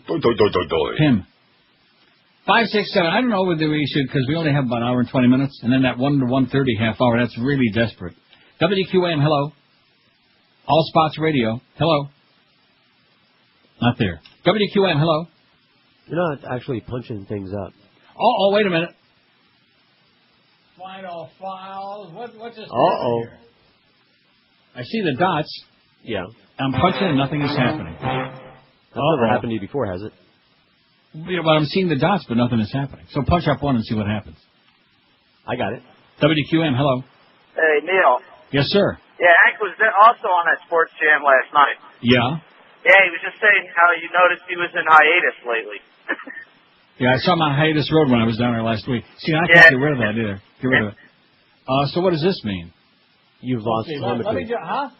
You might have to reset the computer. Okay, restart it or whatever. Okay, here we go. Associate producer, just whistle a tune or something while I'm doing this. Now, there it is, and I don't see the dots yet. Now, maybe there they go, and I see the lines just there. Still not working. Oh, yeah, it is. Hey, Neil. WQN, hello. Yes. Hey, Neil, listen, I'd like to thank you for those tickets for tomorrow night. Also, Oh, you listen, got 'em? Yeah, I got them. Listen, I called you for your boss yesterday complaining that Stern is cutting into your airtime, but he never returns the phone calls. What's the problem? What a shock. We'll look into that. We'll get a committee to look into that. Yeah, this thing is working again. All I have to do is reset it. You're right. Oh, thank God. Well, I mean, geez, the last thing we would want to do is not be able to take some of these fine calls from our South Florida audience. That's the bread and butter, the meat and potatoes, man, of what it's all about, ain't it?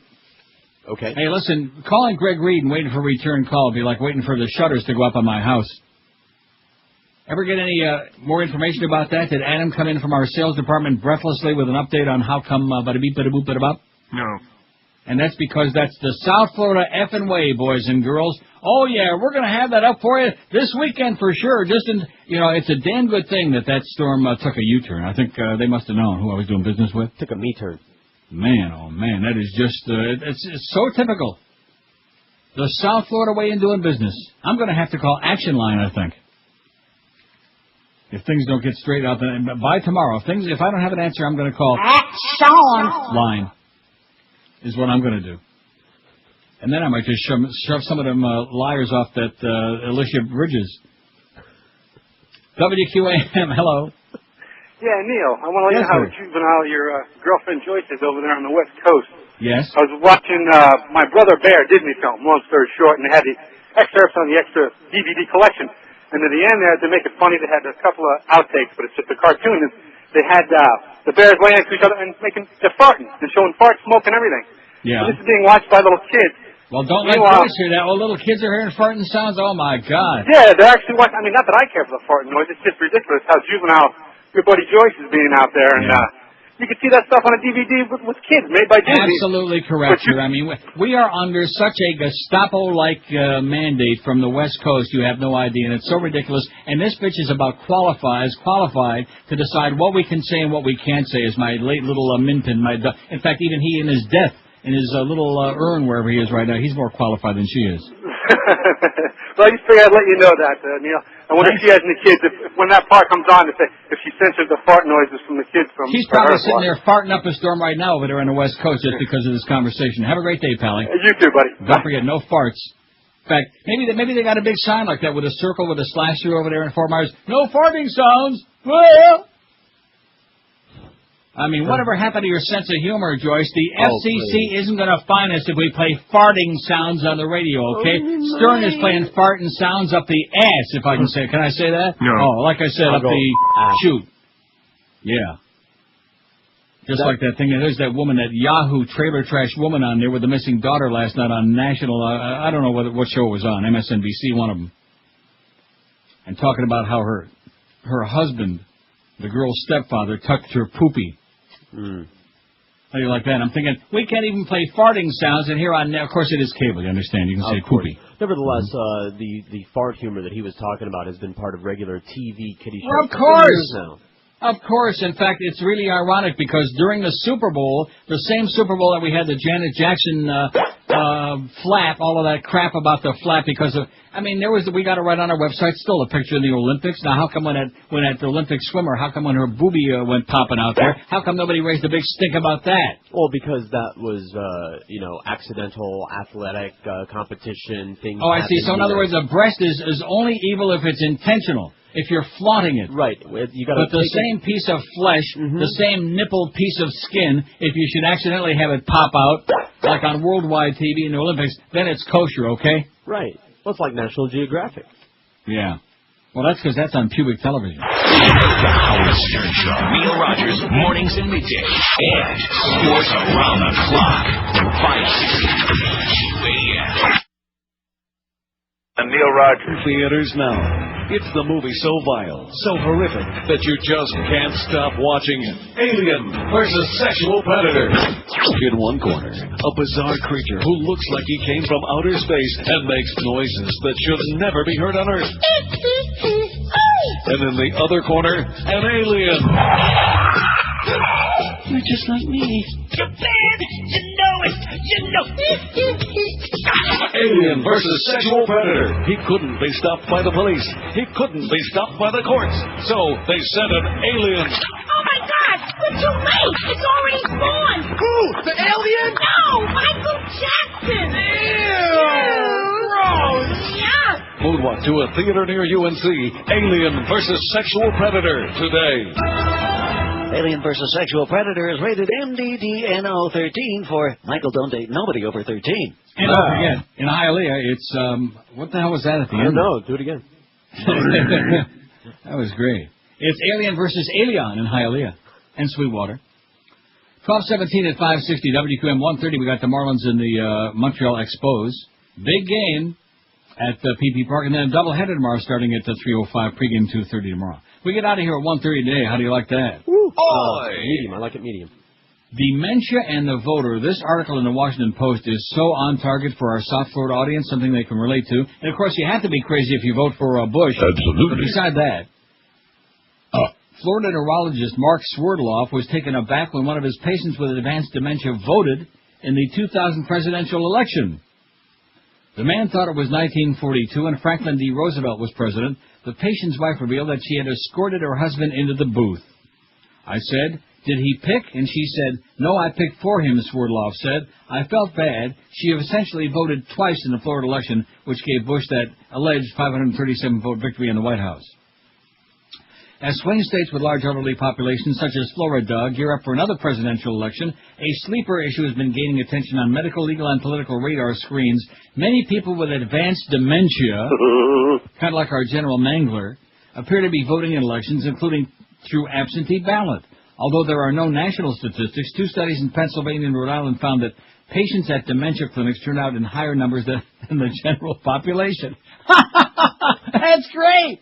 That's scary. Now if you wonder why people like Bush are winning, because it's only the crazy people that are voting. About 4.5 million Americans have Alzheimer's disease, the most common cause of dementia. Florida alone has 455,000 patients. Concern is growing that people with dementia may be targets for partisan exploitation in nursing homes and other facilities. Even without abuse, family members and caregivers may unduly influence close elections. Precisely because Alzheimer's disease insidiously erodes the ability to make reasoned judgments. Oh, that must be what Greg's got. It's somewhat unnerving to consider that patients with dementia may routinely contribute to selecting the leader of the free world. Victor W. Henderson and David A. Drachman wrote after the 2000 election in the journal Neurology. That's Victor Henderson, no relation to Paul Henderson, who scored that goal in '72 to give Canada that boring win over Russia. Many people with mild dementia are able to understand the issues in an election, but experts say there's no way to test voter competence. While many states have laws governing, and by the way, Paul Henderson, a born-again fanatic religionist, too, I should point out. While many states have laws governing who is eligible to vote, attempts to disenfranchise voters with dementia could face constitutional challenge. Unlike driving, which is a privilege, voting is a right. So even if you're crazy as a bedbug, you got a right. I think it is a very important issue. I think it's striking how little law there is on the subject, said Erwin Cherminsky, a political scientist and scholar at Duke University. Although the state could deny voting rights to people incapable of understanding what was at stake, he said, the legal challenges are going to be on how that's defined. Right. And, of course, in Florida, where you can get your driver's license renewed on the Internet, even if you're 145 years old and you're a triple amputee and you've got deaf, dumb, and blind problems, they just send you a brand-new sticker in the mail, no problem. So why shouldn't they let the demented ones vote, right? Anybody who can get there. How could they vote worse than the non-demented? In addition to which, we probably won't count their vote anyway unless it's the way we like it. Still got those tickets at the van? I guess, yeah. That would be scandalous. Well, how many have we got? About 30, man. A lot. Do we? Well, evidently. Either that or we're just talking to ourselves now. That might be it. Bush team knew of abuse at Guantanamo. Maybe that's why we're not getting those sensational calls that we always get. WQM, hello. Hi. See? Oh, man, am I on top of it or what? Uh-huh. Now I feel better. Because that was one of them. Bush team knew of abuse at Guantanamo, evidence of prisoner abuse and possible war crimes. And you know what really frosts my ass before I go on with this, which is very important? Yesterday I thought it was a pretty good poll. We had a lot of votes on it, 1,600 and some odd, which is amazing because we were only on like a couple hours yesterday. At the very ass end of the show, we finally got a lady to call about how come women are treated so poorly and which groups treat them the worst, the shabbiest. One woman. Yeah. I remember back in the day, man, when we were on a real radio station, we always had, now it wasn't great with two sharing women, but, considering it's AM radio, right? We always had and we had some women callers. We don't have women callers. We don't have women listeners. We haven't got squat. We're just vanishing right into thin air like Ray Milland, who I'm sure he wasn't in that movie I keep saying he was, in The Invisible Man. Claude Rains. Claude Rains. God. I mean, wouldn't you think that there would have been a lot of women? They were all waiting for Oprah to buy them a car. That must have been Yeah, they're not listening to AM anymore. Really? No mo? Not for a long time. WQAM, hello. Hello, Nancy. Hey. See, I told you, we got a lady. I told you. Oh. Hello. Neil, hi. Yes, how are you? I just want to thank you for the tickets. Oh, you got some tickets too, huh? Yes, I sounds did. Like a free ticket lady. And he had like a fistful of them. Oh, did he? Yes. He had a fistful? I'm surprised to hear that. Yes. Well, I hope you enjoy the game. I will. Thank you very much for offering them. You're so welcome. Bye-bye. Okay, bye. He had a fistful. Who's out there in the van? Is it Miguel? No, it's Frank. Oh, Frank. I heard you don't have no fistful. No Line 9, WQAM, hello. Hey, Neil, how it hanging? All right. Hey, I was watching Sports Jam last night, and I had to get my wide-angle lens corrected because that fat flop cashed it over. Yeah. When he came on trying to be funny, which he's not, it broke my widescreen TV. I'll bet. Well, you should send the bill to him. Yeah. Well, he lives in a big house. Maybe he can afford it, huh? There you go. Okay, Pally, thanks for the good news. We don't care about him. He's small potatoes. Just another pretender, just another wannabe, ripping off everybody else's material. Why they would put him on there beats the hell out of me. But, like us, they'll all take the money, and so will he. Evidence of prisoner abuse and possible war crimes at Gitmo reached the highest levels of the Bush administration as early as autumn of 2002. But Donald Rumsfeld, the defense secretary, chose to do nothing about it according to a new investigation published exclusively in the British newspaper The Guardian yesterday. The investigation by veteran journalist Seymour Hersh quotes one former Marine at the camp recalling sessions in which guards would F with detainees as much as they could by inflicting pain on them. That's F, as in, right. I don't want to get Joyce all bent out of shape. The Bush administration repeatedly assured critics that, something, we ought to, put our feet down. We want the fart sounds back, okay? We ought to demand that. And a couple other words. Yeah, like, bag. And the other bag, too. Right. And also, scum. Right. Yeah. The Bush administration repeatedly assured critics that inmates were granted recreation periods, but one Pentagon advisor told Hersh how, for some prisoners, they consisted of being left in straitjackets in intense sunlight with hoods over their heads. How do you like that? I don't believe it. No one would ever do such a thing. Yeah, they left it in the hood. Would do such a thing.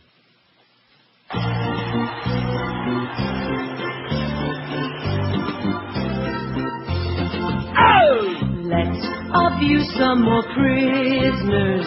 Make them scream nice and loud. Get me some wires and a battery pack. I don't care if they ain't from Iraq. Should be used to the torture, 'cause they're just playing their game. In the past, it had to be worse with Saddam Hussein. Hersh provides details of how President George W. Bush signed off on the establishment of a secret unit that was given advance approval to kill or capture and interrogate high-value suspects, considered by many to be in defiance of international law, an officially unacknowledged program that eventually was transferred wholesale from Guantanamo to the Abu Ghraib prison in Iraq. Hersh, who broke the stir of the My Lai massacre in the Vietnam War, makes his revelations in a new book, Chain of Command, which leaves senior figures in the Bush administration far more seriously implicated in the torture scandal than had been previously apparent. A CIA analyst visited Gitmo in the summer 2002, returned convinced that we were committing war crimes and that more than half the people there didn't belong there. He found people lying in their own feces, a CIA source told Hersh. Lying in their own. The analyst submitted the report to General John Gordon, aide to Condoleezza Rice. General Gordon was troubled, and one former administration official told Hersh that if the actions at Gitmo ever became public, it would be damaging to the president. And the article goes on. It's on our website. And Condoleezza continues lying through her teeth. And, of course, she's got a big gap in there to lie through, man. She can tell almost as many lies as Greg Reed through that gigantic gap. Oh, in her teeth. Does she have a husband? I don't think so. Don't think so. 26 past noon at 560 Boyfriend? WQAM. Never see her with Charlie Christ? No. When you shop for quality footwear, great selection, and professional service, there's only one store that should immediately pop right into your mind. That's Brandy Shoes in Pompano Beach. At Brandy Shoes, you have an unbeatable combination. The biggest selection of men's and women's shoes, the best service. They give you personalized service. They take care of your feet. And the best prices in town, period. All the top names in the shoe business, they got them. Rockports, Florsheim, SAS, Sperry, Timberland, Naturalizer, and lots more. And you'll find that Brandy's customers keep coming back over and over again to stock up on a whole bunch of shoes because they can't get a better deal anywhere in town. Brandy's is open daily 9 till 9, Monday through Saturday, and every Sunday 10 to 5. You'll find Brandy's at 1290 North Federal Highway, Pompano Beach. Always worth the trip no matter where you live in South Florida, and they continue the big SAS sale. This week again at Brandy's, all great men's and women's styles are 25% off, so come into the store or check them on the web at brandyshoes.com. Listening to Neil Rogers exclusively on 560 QAM. I'm dying over here. She's oily, doily, and old. Looks like this boy's a roast guy. Smells from the body roll mold. Barbara Bush has 40,000 eyes full of her eyes popped out. It happened when she realized she raised for criminal clout. Barbara Bush has 40,000 eyes. And she's nasty, old and crafty, and she raised for plates and Nazis. She's atrocious and takes some bricks to anyone who says they want no Bush. Walks like he's carrying a bowling ball between her thighs and has 40,000 eyes. She doesn't need to score, as if she's always surprised. She's wiggle when she talks. Barbara Bush has 40,000 eyes. She gave us George Bush and Jeb Bush, not to mention Bill and Robin Bush. Filthy rich and fat, and smells just like the magic sauce on a big hat. Barbara Bush resembles Ernest Borgnine on a bad day with 40,000 eyes. 12:32, 28 to 1 at 560. Less than an hour away from the Marlin pregame. All right, let's hear it. 463 votes on the poll. It's about death, as in... I'm dying over here. How do you think you'll die? Old age, natural causes, 167. Like dying in your sleep would be okay when you get to be about 91. Right. Heart attack, 128. What? Nothing. I didn't say 91 because my mother was 91 when she died. She didn't die in her sleep. She had a massive heart attack. Okay. I'm just telling you, she didn't die in her sleep, although 91 and she was in good health. I don't want to go through it again. You heartless, miserable bastard, you. You probably didn't even cry when your mother died and didn't go to the funeral. Right. Old age or natural causes, 167. Heart attack, 120. George was going to cry when his mother dies only because it took so long. Heart attack, 128. Cancer, 76. Boredom, 61. Traffic accident, 17. In a hurricane, 8, especially if you keep watching Brian Norcross and the other Weather Fairy Jr., Miss Kamal. And in a terrorist attack, only 6. So this audience ain't all whipped up that they're going to get killed by some terrorist attack. Although, after you hear this story, I might unnerve you a little bit. This story is just so perfect.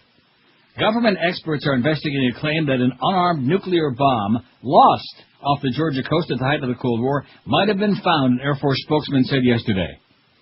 We lost a nuclear bomb. Oh, just nothing big.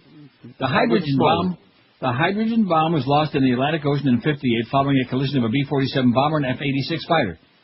A group led by retired Air Force Lieutenant Colonel Derek Duke of Statesboro, Georgia. Oh, don't let me forget to talk about that. Said in... What? said in July that it had found a large object underwater near Savannah that was emitting high levels of radioactivity, according to an AP report. The group said it used radiation and metal detection equipment to search an area in Wausau Sound off Tybee Island, where the bomb reportedly was dropped. Air Force spokesman Lieutenant Colonel Frank Smolinski, no relation to Brian Smolinski, the hockey player who played at Michigan State, said Monday that it's only prudent to completely evaluate the evidence from the group's search. By the way, no hockey season. Statesboro, Georgia. Now, back in the day, long ago, back when we used to get a lot of phone calls, we had people that we liked talking to. It was a lot more friendly environment and not the kind of, everybody hates everybody in Florida. Yeah. And I was talking about doing baseball. We went up to Statesboro, Georgia. Now, I don't know what team we would have been playing, some girls' team up there, which Ron Fraser was pretty clever in that regard. We'd always start the season by playing Buffalo and all these girls' teams, and winning the first 20 games in a row, and then bulk up and not to take anything away from Ron. But anyway, so Statesboro, I went up there to broadcast the game, and there was a place called the Statesboro Diner. Okay. And lo and behold, much to my amazement, I found out when I came back and mentioned that on the air, that's a very famous place, the Statesboro Diner. Something happened there once. Like a shooting? No, I don't know. Maybe somebody got wild diarrhea. I don't know, but something happened there. For some reason, it's fairly well known, the Statesboro Diner. Huh, never heard of it. Not as well known as that other place, in a place that I can't think of. Well, what is that? Oh, in Cherry Hill, New Jersey. Now, you've heard me talk about that place. What place? It's a restaurant that it's like a very upscale Denny's kind of. Oh, Ponzio's. Is that what it's called? I'll take your word for it. I think that might be it. Oh, my phone's ringing. It might mean that the Boca Brian disc is downstairs. We can only hope. Want me to play some music? Yeah. No, I'm not going to go and get it. I'll get it tomorrow. We can. Except for that last bit, every bit I played so far today is something new. Right. Because finally we're starting. This hurricane has screwed everything up, man. And even in places where there wasn't any hurricane, there's a convenient excuse. Mm-hmm. Oh, we can't do anything now. There was that big hurricane, Francis. Yeah, but you're in Topeka. Well, we were worried about it. Friday is the 217th anniversary of the signing of our Constitution. To celebrate that happy event, the White House has announced that scholar and historian Lynn Cheney, the wife of the vice president, the one that wrote all of those Bull Dyke novels, the one with the Bull Dyke daughter, will speak at Gunston Hall Plantation in Northern Virginia. Gunston Hall was the home of George Mason, whom the White House properly described as the father of America's Bill of Rights, no relation to Perry. I wonder if he was a Mason. Do you think he did that secret handshake? I don't know. Mason wrote the prototype of the Bill of Rights for Virginia's Constitution in 1776, and it was his intransigence that led to the adoption of those rights as the first 10 amendments to the Constitution. The anniversary comes as the Republican Senate leadership is considering with breathtaking political cynicism bringing back for a vote a constitutional amendment outlawing flag burning. All of these things. Oh, my God. It is no coincidence that the last time the amendment made appearance was during the 2000 presidential campaign. Wave that flag. Oh, we love America. God bless America. And all the ships at sea. The Senate calendar is so jammed and the lawmakers so far behind schedule that it has left itself no time to finish its mandatory duties, yet the leadership feels that there's enough time to take another whack at flag desecration. It's okay to burn a fag, but not a flag in George Bush's America. Unless, of course, it's Lynn Cheney's daughter. She's got an exemption. Just like they do from the Vatican, Right. They give you a special dispensation. The whole point of which is to force Democratic Senators John Kerry and John Edwards, the party's presidential and vice presidential nominees, and Tom Daschle, the party's Senate leader, to knock off campaigning to return for Washington for a vote that can be portrayed to the gullible as somehow unpatriotic. You can't vote to let people burn the American flag. You commie pinko bastard, you. The Supreme Court has ruled simply and correctly that flag burning is political speech and as such has the absolute protection Absolutely. of the First Amendment. Thank you, Mr. Mason. It says flag burning is not really a problem. The actual incidents of which are rare. It is disproportionately denounced rather than actually done. And defining desecration is tricky, especially given the widespread commercial and decorative use of the flag. More importantly, tampering with the First Amendment opens the way to those laws of the kind that less democratic governments impose to shield themselves from criticism. Given her credentials, Lynn Cheney is the ideal person, Gunston Hall the ideal venue, and Constitution Day the ideal occasion to denounce this latest attempt to undo George Mason's handiwork. How do you like that? Yeah. Just wasting our time. We don't have time to take care of the important things, okay? Just, as the Chinese say, potchking around. They say it a lot. In fact, they do that a lot, too, potchking around the Chinese. 20 before 1 at 560 WQAM. My God, so little time. It's always so little time on this show, but we're not complaining about that. We just like to get our act together here. And they still have more of those tickets to give away? Apparently, yeah. Well, how is that possible? See, well, I don't want to pick on Frank because I don't even know who the hell he is. But once upon a time, we have an idea of just how many tickets there were. We got a lot. Yeah. So in other words, they've given away a lot? Yes. I don't want to keep promoting this and then find out that nobody's showing up out there. I'm just banging away on a drum with no thing on it. We've had bales of them, apparently. We've had bales? Reams of them. Was Jackie out there? Bailing. And speaking of that handful, you remember what Jackie always said, huh? Yeah, if you can find it. We're looking at 10 inches of snow. Right. In January. That's what she was talking about. Hey, I just don't want to get Joyce all bent out of shape because she is such a neurotic bitch over there, man. She is just like that. No wonder she can't handle the farting sounds. I think that she feels if she hears them, she's actually going to start smelling them. I think that's the problem. What? It's something to think about. 20 before 1 at 560 WQM. Hey, all you horse racing and poker players out there, fans. Pompano Park Racing and Poker is just the gambling action you want. They got it. Located a half mile from both I-95 and the Florida Turnpike, Pompano Park is easy to get to, and best of all, Pompano Park features free admission, free general parking every day. In fact, Pompano Park is so famous that even Elmer Conrad's going to make a comeback there this season. That's what I'm hearing. Live harness racing in the poker room is open every Friday and Saturday at Pompano Park. Poker starts at noon till midnight. Live racing gets underway at 7:25 every Friday and Saturday at Pompano Park. Also, every Friday and Saturday, the poker room features tournament action with special Texas Hold'em and 7-card stud tournaments starting at noon for all you old studs. Pompano Park Harness Track is also open every day, 7 days and nights a week, for the best in simulcasting, harness, thoroughbred highlight action from all across North America for you to watch and wager on. Brad Kramer is God, baby. And Kevin Wallace ain't too bad either. Pompano Park, a block south of Atlantic Boulevard on Powerline Road. For the current race schedule, go online at pompanopark.com or just give a call, 954-972-2000. Pompano Park, horsepower you can plunge your guts on. Listen to Neil Rogers exclusively on 560 QAM. Cow, they don't come any better than Neil Roberts.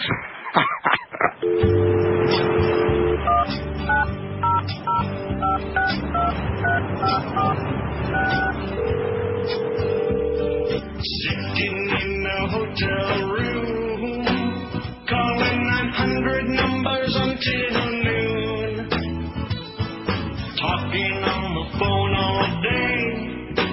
This guy's got a lot of things to say. Is Congressman Schrock really gay? Absolutely. If it's true, it really is okay. Wondering is Schrock really gay? Now he's resigned. We can learn now. Very genius. Just like to get together with the guy and play. Sounds like he'll be in very good shape. Find something to get on. See what happens. Nothing real heavy duty. Just a fun time. Macy's home in Virginia, loved by Pat Robertson and folks who pray. Headed for the Capitol Beltway, blamed homosexuals for moral decay. So is Congressman Schrock really gay? If it's true, it really is okay. Okay. Wondering is Schrock really gay? Now he's resigned. See what happens. Nothing real heavy duty. Just a fun time. Just take it from there. Hope to hear from you. Bye. Nothing like that heavy duty, baby, I'll tell you. Oh, don't get upset, Joyce. By the way, the van's gone. What is that? The van's gone. What does that mean? The tickets are all gone, or they got tired of sitting around? One or the other. Well, what does that mean? And then the van is gone. He got into the van and he drove off, so it's not there anymore for whatever reason. Right. Well, don't we deserve to know if we gave away all the tickets or whatever? This is starting to get to be like a GD war here, you know? The tickets are gone. You don't know that. I do now. Maybe he just had to go take a wicked dump or something, and he sure don't want to do that in a gas station. Well, why don't we say that then? What the hell was that movie where that guy was killing people in the toilet at the gas station? What movie was that? Oh, what was that? You know what I'm talking about. Yeah, I do. I don't saw you? that. That was a very I mean, there was more to the movie than that, but that happened. Yeah. They were in a motel, hiding in a motel, and then he put the chair up against the door and rigged it so that when they opened the door up, the gun would go off. Oh, man. Isn't this aggravating now? It is aggravating. Man. At any rate, somebody will know what movie we're talking about. 5670560, pound 560 on the Verizon and Singular wireless lines. Let's make sure these things are working now. WQAM, hello. Hey, Neil. Yes, sir. How you doing? All right. I just want to let you know that ever since Howard Sperm came on the air, I've only been listening to you, the Mad Dog, and Howard David, and I listen to Joe Rose in the morning, and he is awesome. Yeah. On 790. Yeah. And, Joe Rose on 790 ESPN, the ticket, by the way. We love him. He's a good buddy of ours. He's a great guy. Anyway, Mr. Neil, have a great day. Okay, you too. Get a life. Like I said, the phones are working, which isn't necessarily good news. WQAM, hello. Hello, Neil. Yes, sir? I believe the name of the movie you're looking for was Motel Hell. No. Sure? Positive. Okay, well, it was a guess. Thanks for the try, though. Absolutely incorrect, sir. No, that wasn't even close to what it was. Was it Something Games? Something Games? People play? Like yeah, something no. like that. I don't know. I mean, I'm pretty It'll come to me. I just saw it not too long ago. Now, wait a minute. Maybe I'm getting two movies confused, but I don't think so. Well, it's possible. Where they went into the convenience store and he put the gun to the guy's head and the pillow. That's different. That's California. Oh, that was California. Well, see, I watched that right around the same time. Of course, Right. I watched it originally long ago with Brad Pitt. That's a good movie. Yes, indeed. But, no, this was around the same time that I watched that the last time. I don't know what the hell it was. All I know is that he was killing people in the tea room at the gas station. Well, he didn't have any money to pay for the gas. Right. So what the hell was he going to do? Discount. WQAM, hello. Neil? Yes? Neil, if I have to see that I saw till you had Bill come on TV anymore, I'm going to go, WQAM, hello. Wait, I need a closure. Oh. WQAM, hello. WQAM, hello. Hello, Neil. Yes. The movie you're thinking about, was that Joyride? That sounds like it. That's it, Joyride, that's it. All right. With the truck or with the CB radio? Thanks a lot, Pally. Thanks. See ya. You going somewhere? No, just a minute. Now, what was the one about the guy that came? Oh, a really creepy movie. It was on the that Scream TV that you don't get. About the guy that comes back. He died in Vietnam, but he comes back somehow by sucking the blood out, like vampire, out of other people's bodies. John Kerry. Now, what was the name of this movie? Joyride. Yeah. I'm looking it up in my book because I want to make sure. Okay. We'll see who is it. Jules Verne's Rocket to the Cockamoon. That's not it. Journey to the Center of the Earth. I saw that. Joyriders. Now, how old is that movie? Maybe it's not even in this book. 2-3 years old. Oh, well, it ain't in this book then. Well, I'm sure that was it. And it's worth seeing. It was okay. It was all right. It was not like, great classic movie that's going to keep you. It was okay. It killed a couple of hours. Sure. 5670560 pound. And let's see, I can take this thing. No more tickets. Sorry about that. If you diddled around, wasted your time. If you're on their way over there right now, oh, geez, please come back with a van. No, they're gone. WQAM, hello. Anybody mentioned suicide? Hey, that's a good idea. Suicide sounds excellent. Beautiful, thanks. Especially when you work at QAM, that's one to keep in mind. Thank you. You wrestle with it daily. Yeah, let's put that on that poll right away. Very good that we got that on before we get out of here in a few minutes. Suicide, man, oh man. When you work at QAM, it's never far from your mind, okay? In fact, let me just put it this way. One of two things that both involve a piece are never far from your mind, either murder or suicide. Right. Yeah.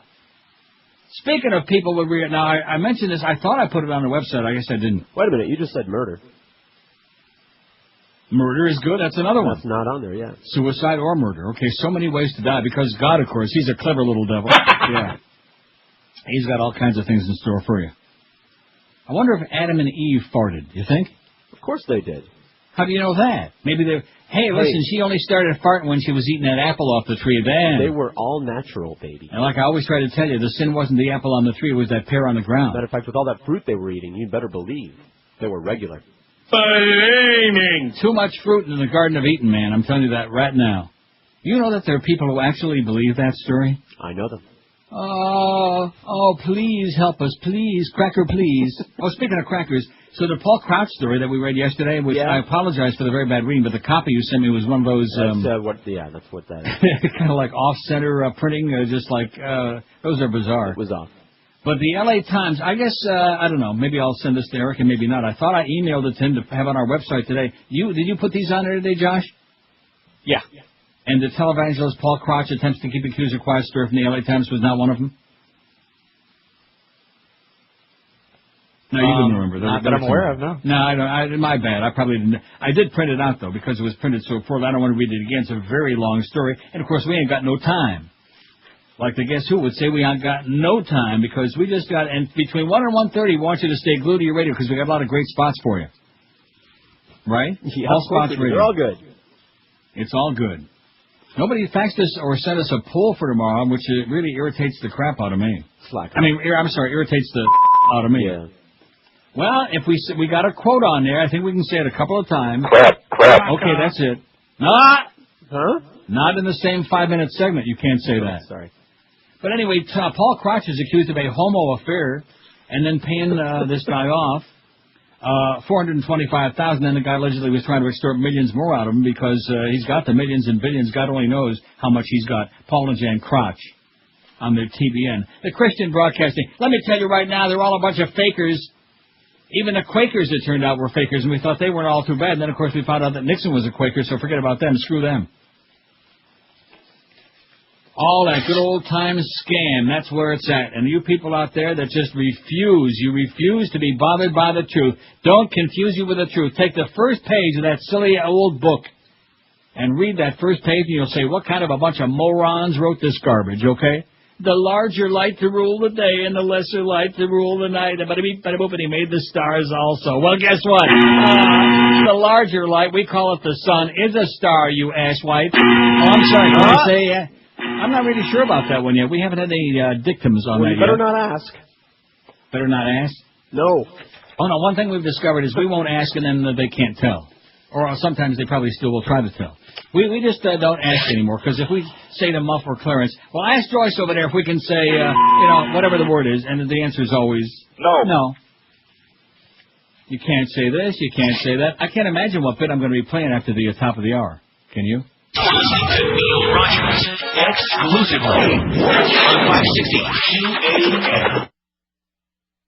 The 1 to 2 hour.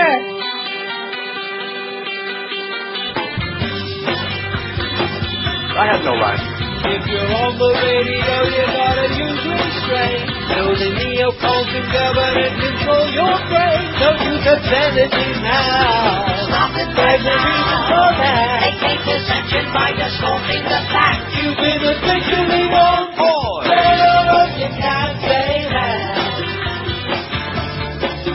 If you're not very Republican or good Christian, then what you say on the air will be considered a sin. Don't put the president down. Don't put him down. For that. Just like the body got that back from my back. You've been officially warned. But you can't say that.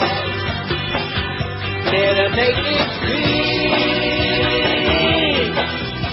With reference to the Lord of Fun or the FCC. We'll find you one day and take your license away, boy. That for all I know could be a word to avoid. Or I could have my radio still be destroyed. They'll shut the signals down. Shut it right now. Except for White House weird neocon acts. You've been officially warned. No, you can't say that.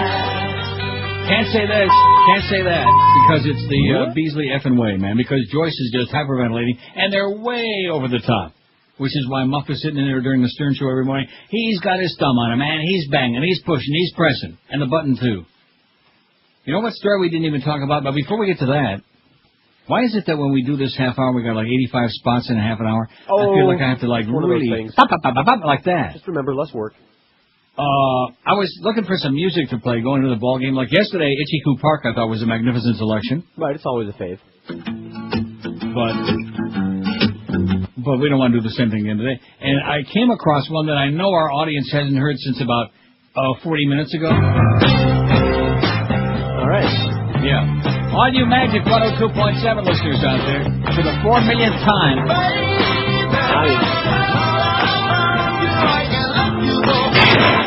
No. See, I thought you were going to play some Guess Who since you mentioned them earlier. Oh.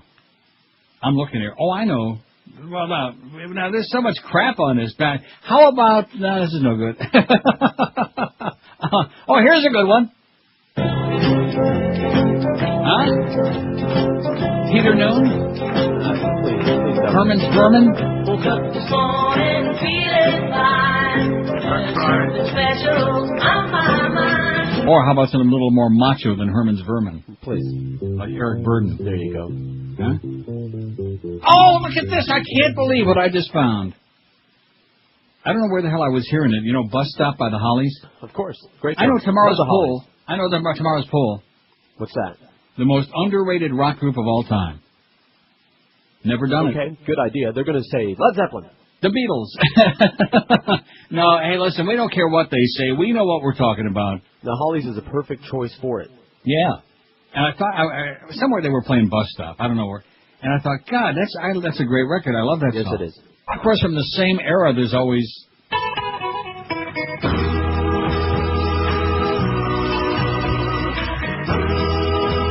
Okay, I don't want to start any arguments, but I'm going to tell you right now, the best music, any decade, the 60s, there is no contest. There's nothing even close. Bitch better have my money. I'm telling you, there ain't nothing even close to the 60s. I'm not going to argue. You want to argue with that? Well, I mean, it's before your time. Nevertheless, I dipped back into it. Now, one thing we never talked about today, and we don't have a lot of time to talk about anything this half hour because we got that Marlin pregame coming up with Dave Van Borg and the lovely Bookster. Man throws infant from car, then dies in crash, and they've been showing that video how many times an hour? About 30, man. It's too bad that this guy killed himself because I think a lot of us would have loved to have lined up to do the job for him. Right. I'm sure he had that in mind. Green Bay, Wisconsin, a man threw his fiance's 8-month-old daughter out of a car as he fled police after being accused of domestic violence. Authorities said the girl strapped in a car seat was unhurt, but the man later was fatally injured in the crash. I thought he committed suicide. Yeah, by crashing into something. Oh, I see. Well, that's an interesting way to do it. Maybe he'd like to vote in our poll. Dana Benton, 23, died Sunday, 3 days after the dramatic highway chase that ended when he crashed his fiance's car into an unoccupied squad car. At one point, he slowed down, opened the car door, and dropped the baby into in the car seat onto the highway, sending the seat tumbling toward the middle of the roadway. And they've shown it on all the news networks 80 billion times just today. As the baby was flying toward me, I noticed that she was crying very hard and looked scared. Wisconsin State Patrol. I can't imagine why. Can you? No. If you were tossed out of the back seat of a car, wouldn't you be crying fairly hard and a little bit scared? I have been and I was.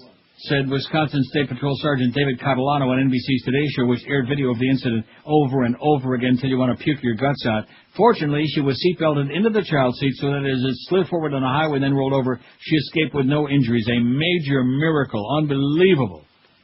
Sheriff Sergeant Dan Parmenter told the Post-President in Appleton, Wisconsin, that the man at first tried to put the baby out of the car on his shoulder, but the car door was in his way. He eventually pulled back into traffic and pushed the baby out as he was accelerating. His car was jerking back and forth, Parmenter said. I don't think we can say that, can we? I didn't know what he was doing. He seemed to care for the baby. Then the chase continued at speeds up to 90 miles an hour. The pursuit ended on US 41 when Benton had a minor collision with a vehicle and crashed into an unoccupied squad car. The car he was driving rolled over and was pinned underneath. He died at a hospital in Green Bay. I have no life. Catalano spoke to the baby's mother on Monday, said the girl is doing just fine. His mother is very devastated about everything right now, he said. It was her fiancé involved, and she's very upset. But oh, we're fine. Generally speaking, they're fined by the FCC. I mean, why should they be any different from us, right? Right. 106 at 560 WQAM. Right now, Armstrong Ford of Homestead wants to clear their lots and sell off each and every remaining 04s. Here are just a few of the great deals waiting for you right now. An 04 F-150 pickup, you pay just $1 over invoice. New 04 Explorers, just $1 over invoice. Rangers, Crown Vics, Tauruses, and Focuses, all waiting for you. It's just $1 over invoice only at Armstrong Ford of Homestead. And when you buy a car there, man, they get more value for you because they have their exclusive Tires and Batteries for Life program. That is absolutely correct. They give you tires and batteries for life, and the value goes on because right now they'll give you a free Florida Sun Pass with any car you buy. Pressed for time? Armstrong Ford knows your time is valuable, so just give them a call and shop by phone at 247-5112. They'll even deliver your new vehicle right to you in your storm shelter at your host, at your home, your host. Armstrong Ford, a Homestead, locally owned and operated. They treat you just like family. I guarantee you won't get a better deal on a Ford anywhere. No bait and switch, no phony deal, just fantastic service and the best deals in town. Armstrong Ford, a Homestead. You'll find them at 30725 South Dixie Highway, just 20 minutes south of the old 836. Check them on the web at ArmstrongCars.com. Drive a little and save thousands on your new Ford only at Armstrong Ford of Homestead. You're listening to Neil Rogers exclusively on 560 QAM. En el toilet, porque se tupe. I thought Christianity was fairy tale. This religion thing was not for me. They held a big convention and let the import free. Had no idea what I was about to see. Oi! They were speaking in tongues that made me a believer. It was kind of fun to stick it out of my mouth. Speak in tongues. They got me believing my tongue is weaving from side to side.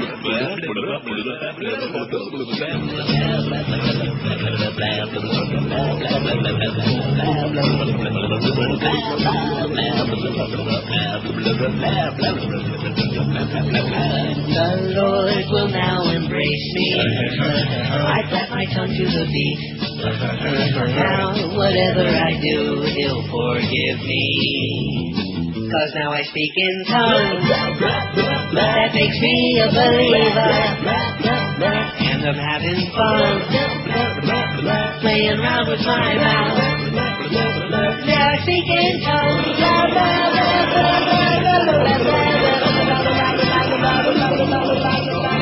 From exactly one, all the public mics all the time. Here's a fax from Kathy, who says, I call only once in a while because I usually work jobs that involve the phone, and the phones are monitored. Women tend to have jobs that more than men. Oh, I see. Which is why I would have called in the choice of employers for your poll yesterday. But about the marital status of Dr. Rice, she's never been married. However, there's that infamous incident where she was overheard at some kind of a fashion show where she slipped and referred to President Bush as my husband. As far as a poll idea, this is a great poll idea here from Kathy. If you could go back in time and spray or neuter one person, who would it be? Ooh. She got Joe Jackson, father of Michael, Janet, Latoya, Jermaine, Loigatsa, Mishpacha, George H.W. Bush, that Nazi-loving bastard who was the father of Shrub and Jeb and Neil and all this crowd.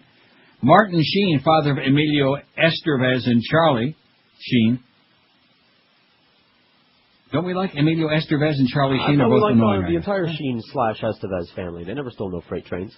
What's wrong with Emilio Estevez? He was in that movie The Outsiders with C. Thomas Howell Ron. And just because Charlie Sheen liked, the hose. And Matt Dillon. Right. Liked the hose? Sure. Who doesn't? Marlon Brando, father of Christian, who had a little bit of an ear problem. The daughter who killed herself, and then all of these other things. Well, Christian had a little bit of a temper. Madonna, her 2 kids haven't caused any trouble yet, it says, but. Yeah, that's a good choice. I'm tired of her ass. And the rest of her, too. Well, I'll put that in my pile. It's a good choice there, Kathy. That's a very good choice for a poll. But tomorrow, most underrated rock group of all time. I think that's a good one. We could cover a lot of territory with that. And the good news tomorrow is we don't have any, we start whenever Howard Stern gets done, but then, all the way till 2 o'clock, it's a bonus! Bonus Wednesday on QAM. You're listening to Neil Rogers, exclusively on 560 QAM. Yes. Everybody hates everybody all the time. Absolutely. That's the way of life in Florida. Forehead pop with veins in anger, in hostile bedroom town. Everybody hates everybody all the time. You turd. Driving on intolerance and fear. It's where disenfranchised congregate, and they don't want you here. You'll find their attitudes quite sour. With a machete they threaten to slice you to the bone. Then in the gridlock of rush hour, out the window someone calls you Matacone. Blaming. Everybody hates everybody all the time. So how dying that you do. Something in the breeze is wafting from Pompano. What's funny, that Boca Brian boy, you can't stay mad at him too long, about 30 seconds. About 30, man. And he just want to rub his bald spot, just one of those guys. It's pretty big, that spot. Anyway, 604 votes. Your disc showed up, I think it's downstairs, Brian, or else. Anyway, how do you think you're going to die? Old age, natural causes, 226. Wouldn't that be, like about 110 would be good. In great health. Sure. Heart attack, 163. Cancer, 97. Boredom, 74, especially in South Florida. Oh, my God. Tedious and freaking ponderous. Traffic accident, 24. And a hurricane, 8. Terrorist attack, 6. Suicide, 4. And murder, 2. Only 2. Oh, we just put those last 2 up there, okay? So they got time to think about those. Now, the deal is, every time we do a show, anything to do with music, a good segment, a huge segment of this audience gets very bent out of shape because, that Neil, his taste in music sucks, he's an old fart. But see, for this thing tomorrow, I think we got it covered because you got Josh there who's a young punk. Right. You got you who's like somewhere in the middle. Middle-aged punk. Although gray as they get. And then, of course, me, the old fart. I mean, old as Methuselah and then some. Walking with so a walker. we cover, I would say we cover like from the 50s to like 50 minutes ago. Right. Between the three of us, among the three of us, including. Bitch better have my money. Yeah. Yeah. I'm looking for some. There's a lot of cuts out here that I just really don't want to play. Yeah, I mean, I could, but what would be the point? Most of these suck. Oh, Cilla Black. Do we want to hear her? No. Guess what? Canadian songstress has sold more records than any other one in history. You'll be very upset to know. Which Canadian songstress? Yes. Celine Dion. Oh. Isn't that depressing? Yeah. Oh, I'll tell you somebody I liked a lot. For many reasons, I thought he was pretty good. Anne-Marie. Yeah, not that bitch. Oh, you mean Gene Pitney. Dearest, darling. He was okay. He wasn't a group, though.